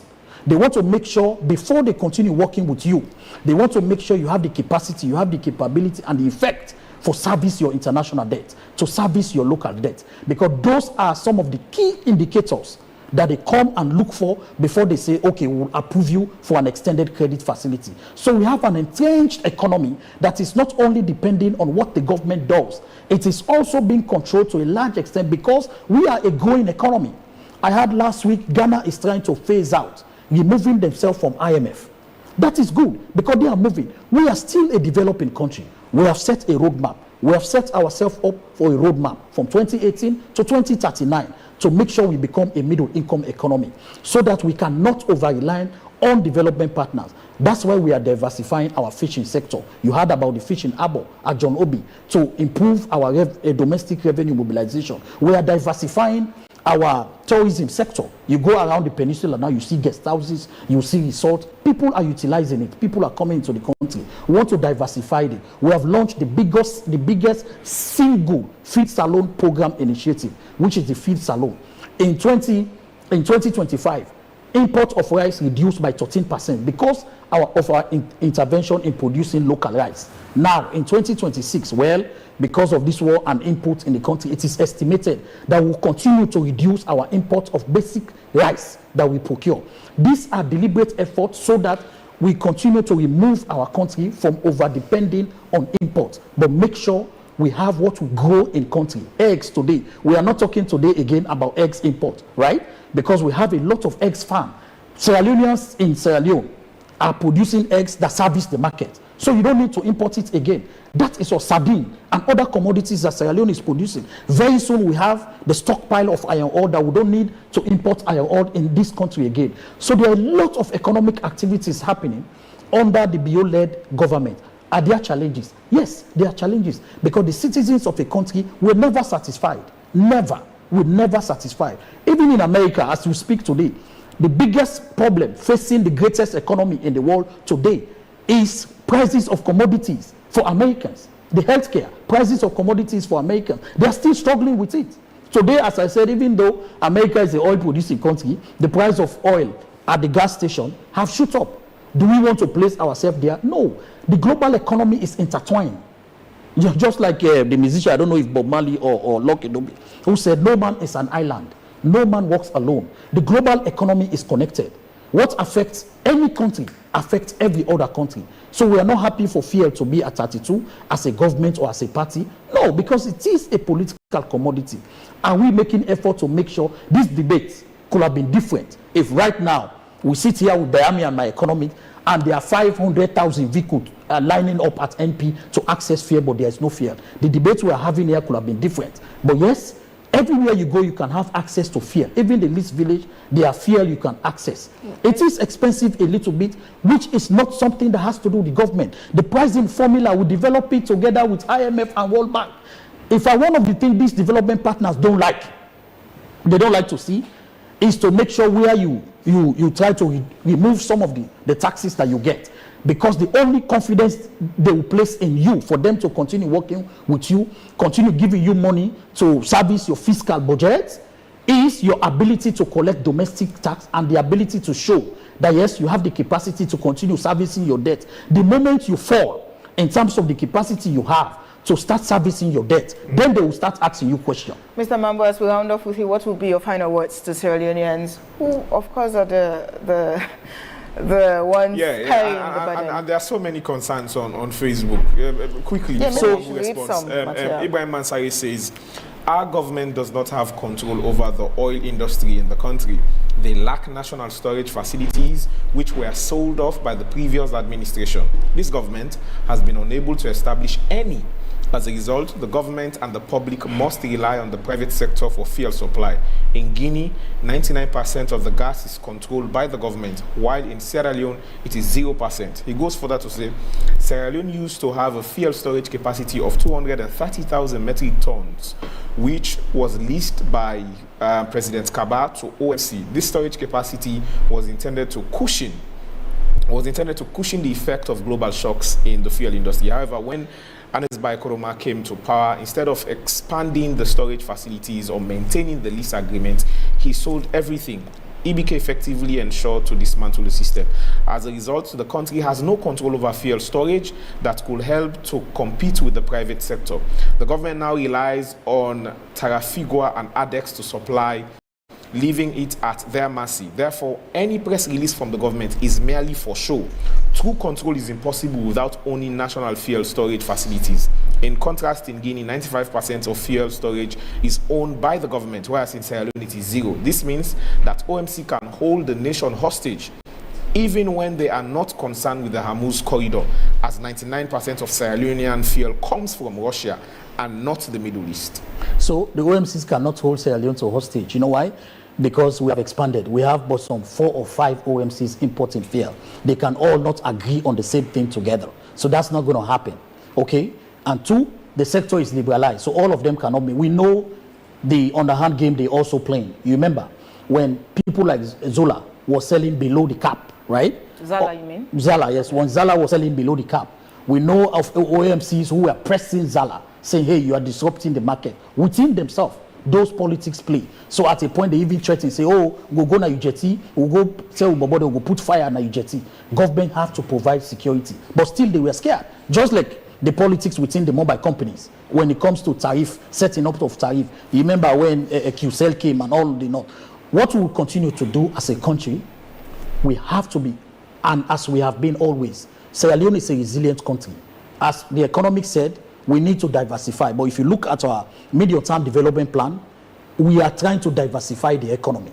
We're trying to reduce on our imports. Most of the goods, we're trying to reduce on the import of those goods to make sure we now produce those goods in country. We need to improve on the energy sector. There's huge work within the energy sector going on right now. Go to Kisi with the gas plant.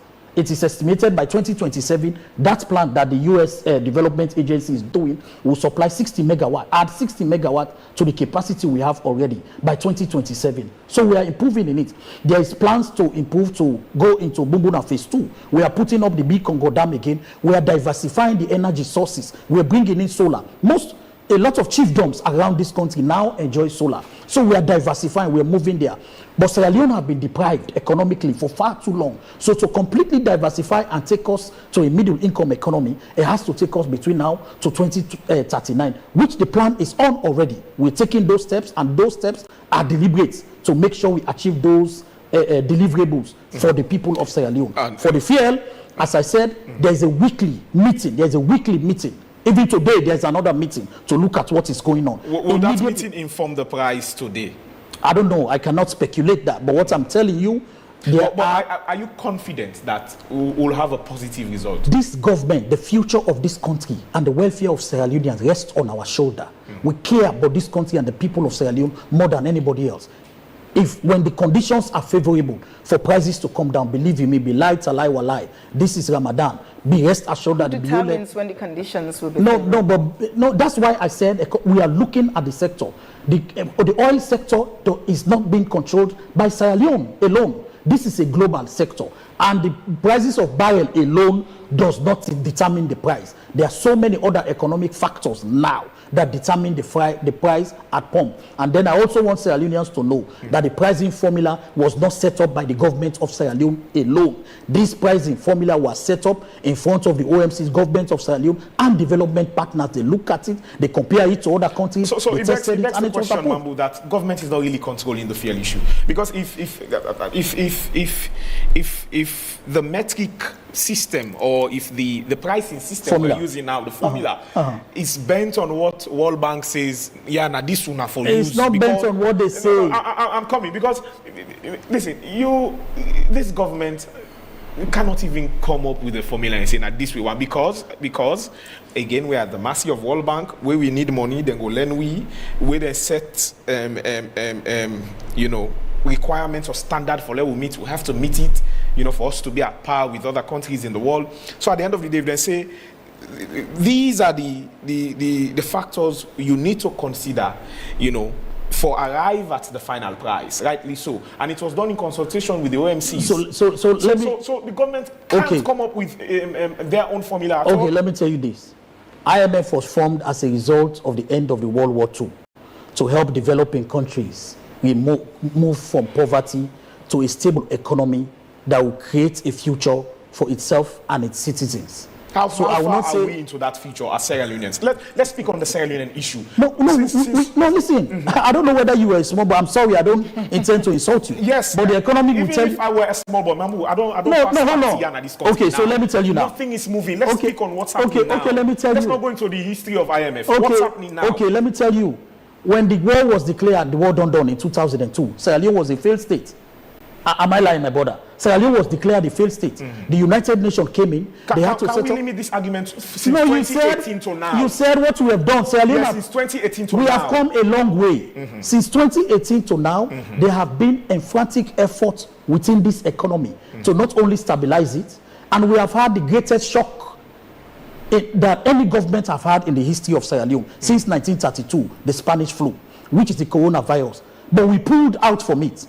We were a resilient country. We pulled out from it, and then we stabilized the economy. Inflation went up to 54%. We know that. We brought inflation down again to single digits under this government. We did that. Prices of commodities, how you rate inflation, one of the indicators for inflationary measures is prices of commodities. Me and you know that there was a point when you go to the market to buy a bag of rice, it was 1,300, 1,300,000. Am I lying? We're speaking to the public. Is that not true? But it was way cheaper than that no, before 2018. No, well, not before. Okay, well, you see, these are dissertation language. No, okay, the economic language. Yes, just 1 minute. The way you're drawing the economic indicators cannot match the argument. You know why? Because the conditions when other governments was here and those conditions economically they are different. Okay. The scenario and the context are completely different. Mr. Mahmoud, this conversation will continue. Yes, let's bring in Darami quickly. Yes, Darami. Thank you. I know that we do not have a lot of time because on a different day I can come to discuss about energy, about the drop in energy in the country, of the solar street lights that are not working everywhere, about the agriculture, the feed saloon project, of which they say 13% importation has gone down. But if you go to Bank of Sierra Leone, they're still asking for $200 million to import rice in the country, of which has not reflected. We're talking about energy, different parts. I want to focus this particular discussion today on fuel and the pricing formula of the PRA. And I'll tell you again, my brother here says that from 2018 to date, they have more importers in the game, more OMCs. That is so true. So that tells you that the tanks in country, the storage, the 230,000 metric tons of storage are being owned by government. When these new players come in, Malador, all these new players come in, right? Definitely, they did not build no new storage. Only the old storage tanks that have been in country are being repaired and given to them. And the jetty in Kisi, the second jetty being built, I was part of that movement. I will not tell you how. When they were building that second jetty, even when NP did not want, what is this other company in this name, to pass their pipe there. I went there with the director of trade at the time, the former director, and tell them that this is a government facility. We are renting it, so you have to allow them to pass their pipes to access the new jetty that was being repaired. These are government facilities. I've been around this. And looking at what I'm saying is the pricing formula by PRA. I do understand governments have obligations. Governments need money. Government need things to do with money. But what I'm saying is because of this situation at hand, we are asking, I am not attacking government. We are pleading to the Commander-in-Chief, His Excellency, President Bio, to look at the pricing formula. The things that are in there that increases the fuel price. When you look at just the flat price, you look at the freight charge and the insurance, it will tell you that fuel should be 14 to 16,000 leones in country. All the rest of it, about 60%, 55% of the cost in this pricing formula, there are charges being put on the fuel. So all what we're asking, Mr. President, we know that these charges, they want this money. Talking about the jetty charge, they listen to a private person by government. Government can come and say, okay, we'll suspend this for the next 2 months. You will not get any charge from this. But even if your lease is for 2 years, we will add another 2 months at the end of your lease so you can recover that. There are means and measures that can be taken. All what we are saying, all what I'm saying is how we can cushion the burden on the average Sierra Leonean, because we are all suffering. Buying fuel at 42,000. Remember, fuel just went up from 25,000 to 28,500. And all of a sudden in about a month, up to 32,000. In Sierra Leone right now, fuel is $6.38. So we are not comparing with other countries like the United States, of which presently this morning, fuel is $3.09 in Maryland. You're not comparing with Guinea, of which fuel in Guinea presently is about $4.38, or Liberia is $4.49 per gallon. I'm telling you, per gallon, not liter. And Sierra Leone is $6.38 per gallon. All what we are asking is, if government continue on this trajectory, inflation will kick in, the leones will devalue, a lot of problems will come in. The salaries being paid to government workers, military, police, teachers, and other government workers, the value for money will reduce. My brother, I was responsible in the Ministry of Agriculture through Consumer Protection to give out commodity prices every month. That was one of my tasks. So I know what were the prices by then of various commodity prices. The last one I did in 2018 March, I will tell you the price of rice, the price of water bundle, meat, everything, pepper, everything. That was one of my jobs. I have these officers in every district going to this market. All what we are asking is the fuel price now in Mona, transportation don't go up. The life of the people of this country, they are suffering. Picking and they come out, they go school far, far, far. With the ask Papa government, do ya? This pricing formula, not to me pull amo. The one way PRA pool, let everybody take and just print and put on a table. Look the things and they went a government own. Where you feel say government can suspend for now. When the fuel go down, as you don't they go down from 120, I tell you this morning, it is about $86. Then we can come in. And my brother saying here, the price of, crude oil is different from refined fuel. That is so true. I can give you the price again of all the refined products, whether it's diesel, heavy fuel, essence, which is called petrol and all. Because I'm in this oil market, I understand it, I've been studying it, and I work closely with Sonap in Guinea. In Guinea, the storage tanks are the same as here. They're owned by government. But what government did licit to all the fuel importers, whether it's Nana Telco, whether it's NP and all this, when they bring one vessel in, if you have 10,000 metric tons, they pump 10,000 metric tons in your tank. If you have 5,000, they pump 5,000 in your tank, and they use their off-takers, supply their gas station. That's how they do it in Guinea. It is not that complex. We can adopt the same model. We will not protect the OMCs here because we want, players to be able to import fuel. But why weren't these models adopted, during the tenure of the People's Congress Party? I'm sure you are leaders. You would have, looked at the future and say, we should put these in place, for the citizens of Sierra Leone. Why didn't you think of all that when the APC were in governance? Thank you very much. Because at that time, presently, most of these policies and programs were not actually needed. What I'm saying is, at the time, NP was importing the bulk of the fuel in country. We have one major importer that normally brings in 30,000, 40,000 metric tons in country, pay one insurance charge, pay one freight charge. So definitely that's why fuel was 6,000, didn't go more than 6,000 units in the market. But when you have mediocre importers bringing 3,000 metric tons, 2,000 metric tons, and the freight charge is being levied on every vessel that comes in, all the charges, the insurance charge are being levied on every product that comes in, you find out that the cost of 20,000 metric ton, that's our total usage in country, 18 to 20,000 metric ton. You find out that we'll have like 5 or 6 freight charge on that product. We'll have 5 or 6 insurance charge instead of having one. That's why we are where we are today. Just look at the pricing formula. It speaks to that. It is not mine. It's been published by Petroleum Regulatory Agency. I am conversant with this sector. I know exactly what I'm talking about, and we know how we can cushion it. What I'm saying is, I'm not here on this particular conversation as APC. I'm here as an ordinary citizen of Sierra Leonean. All what we're trying to do is to give some ideas so governments can look into them and think about them and see how they can cushion the burden on the average Sierra Leonean. All what we want to see, I want to go to the pump. They said there's no shortage. On Friday, I had shortage. My Land Cruiser, I had to leave it at Brookfields because I had no fuel. Even black market I could not get. I had to leave it and take Okada home. You understand? Because the dealers were, they were holding the fuel. So these are all problems we should not cushion. And there's another thing that government needs to do with the fuel sector. Whenever there's a fuel increase, the government should make sure that the dealers, they give them 1 week. Tell the dealers that, okay, the fuel has gone from 28,000 to 32,000. But for the next week, you will still buy at the old price at the depot. So that way there will be no hoarding or scarcity. But because the dealers are scared that if I sell the product that I have for 28,500, I'm going to buy now and sell at 32,000, there's an increase in the depot. So the dealers will keep the fuel, waiting to sell at the new price. But if they know that I can sell for the next 1 week, I can still buy at the depot from the old price, and government can cushion that cost, definitely we will not have these problems that we have whenever fuel prices want to go. These are some means and measures that we've seen in other countries that we see working, that we want to bring into Sierra Leone, and they can look at how they can adopt that. We are not saying to take it hook, line, and sinker. You can bring it in, and you customize it and tailor it to what works better in our country. So all what we want to see is to reduce the burden or the pressure on the average Sierra Leonean, of which I am one of them. All right, Doc, let me bring you in as we round off. Now, another ripple effect we're not talking about is the actual price of the fuel. Now, in Freetown and its environs, it might be 32. If you go in county, you know, close to the border areas, the prices are different. I mean, we have few comments here. Someone says, Mangebure, Usaimi Deso right now, 41 Leone for litre.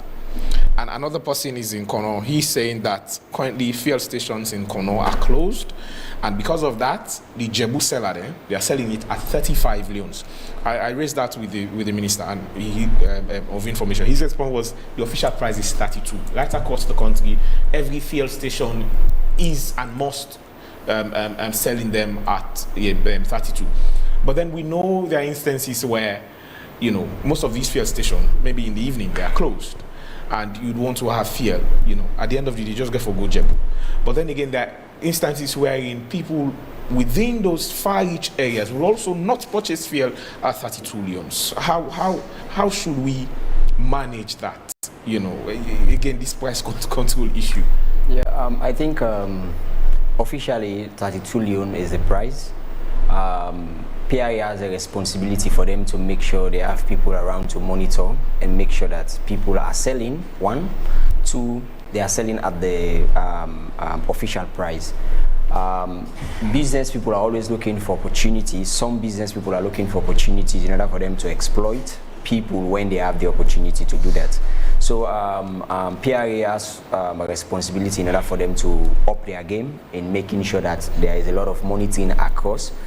Some of these are whistleblowers. Now they've mentioned these places. PRA should be following these sort of programs, and Mr. Mambu, whose government, whose parties in governance now, should also take some of these things up to some of the people that are in those places in order for them to make sure they monitor.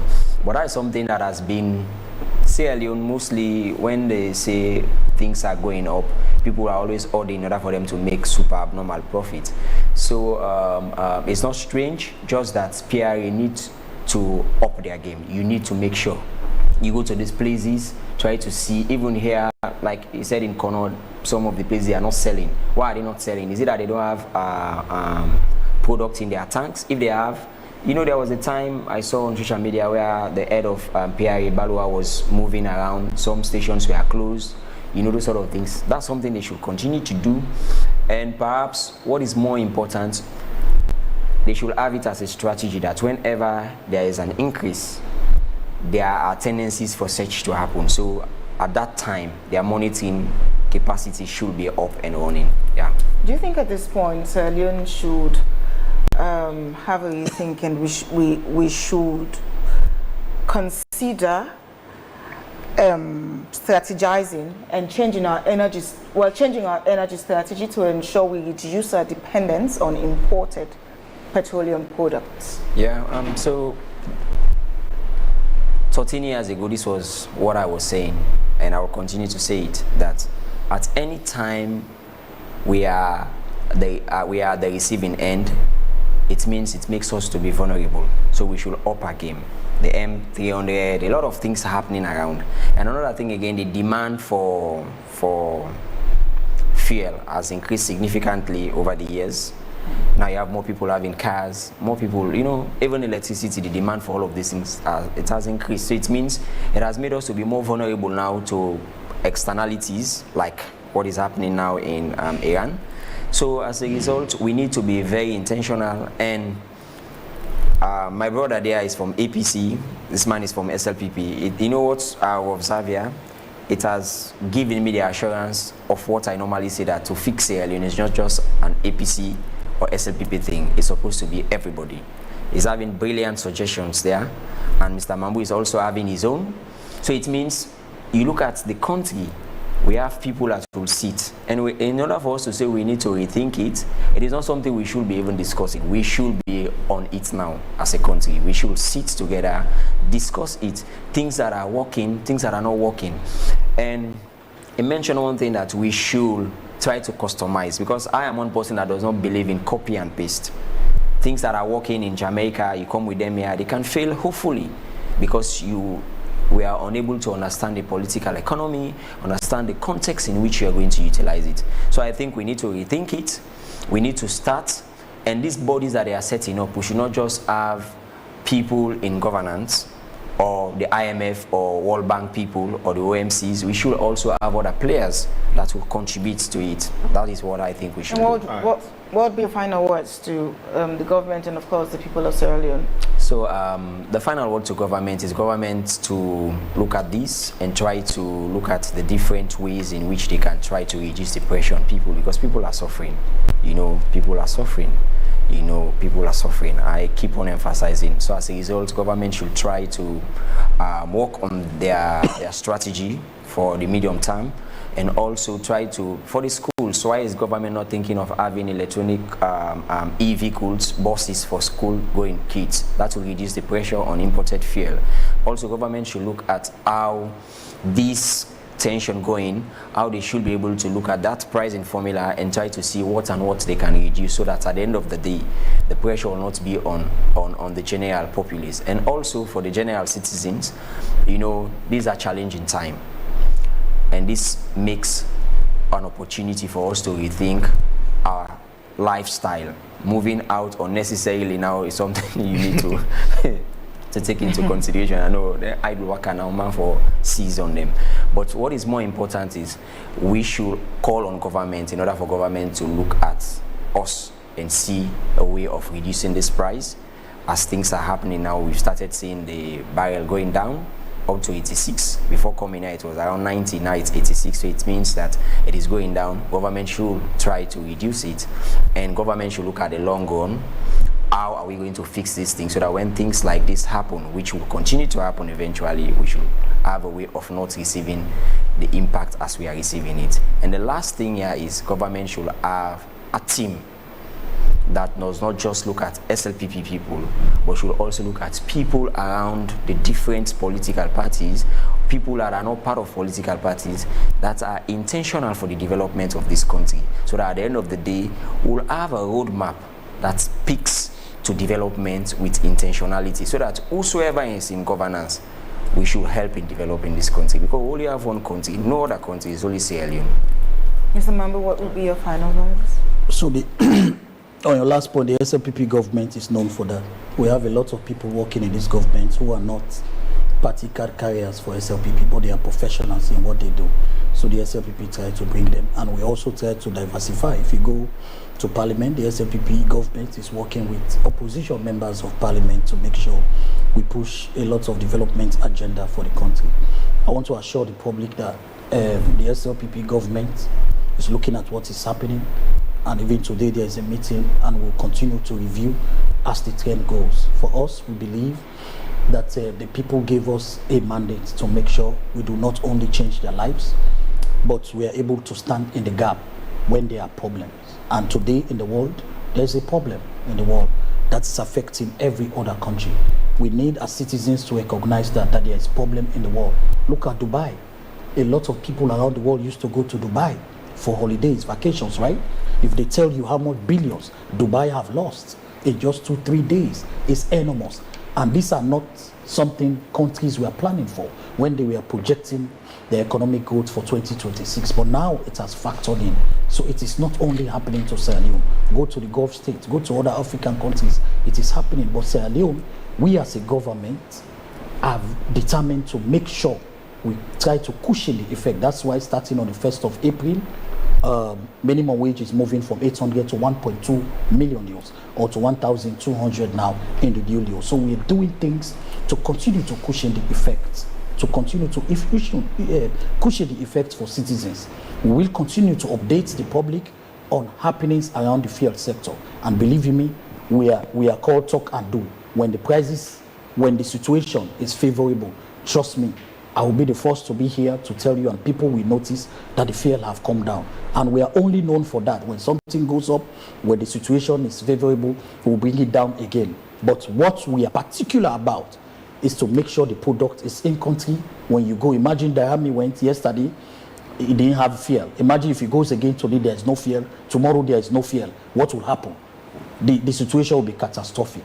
So what we want to do is to make sure we keep the commodity in country while we try to work with players around the sector to continue bringing the price down.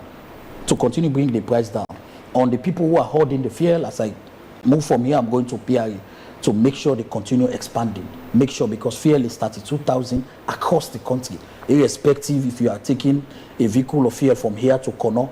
In Kono, it should be 32,000. No matter where you are, it should be 32,000. That's the official price. If you do any other thing otherwise, it is illegal. It is important that those communities report to the nearest police station, and PRA will continue to monitor that, and I'm also going to relay those messages to them to continue monitoring those stations. But we want citizens to rest assured that there's a global problem. First, we all need to recognize that. Everybody have mobile phone, everybody have access to internet. They're following up what is happening. So there is a crisis in the world today. But as a government, as a country, we bring in those crises into context. That is why this government is working tooth and nail to make sure our production level, when we came, our production level in country was 0.5%. Today, our production level is 29.2%. There are a lot of commodities we are producing now in Sierra Leone that we were not producing before. Energy sector will continue to diversify. Today, we have one of the highest investments in trying to increase the energy sector. As I said, at Kisi, we now have gas. I don't know if my economics know about that. There's an American company trying to put up the gas plant that will respectively give us up to 60 megawatts. So we are investing in those sectors as a government. Do we need to do more? Yes. When we came, it was less than 300,000 households on the power grid. Today we have 640,000, more than that, household in the power grid. So we have brought in more communities. More people now have access to electricity than ever before. We will continue to do that. Our estimation is for Sierra Leone to be covered and be sustainable when it comes to electricity, and to also make it affordable. We'll continue to work in that. We're feeling it ourselves, and we know citizens are feeling it too. But the SLPP government is compassionate, and we will continue to update the public on happenings. Thank you very much. Thank you very much, Dami, what will be your final words? Yes, thank you. As my brother is saying, yes, means and measures are being made to take care of the energy sector. As I say, energy and agriculture, I'll find a day you guys can bring me in. On the gas plant, it was ratified in Parliament in 2014. Go look at the document to understand that. But what I would say is one of my favorite people in the SLPP government was the former bank governor, Professor Kelfala Kalon.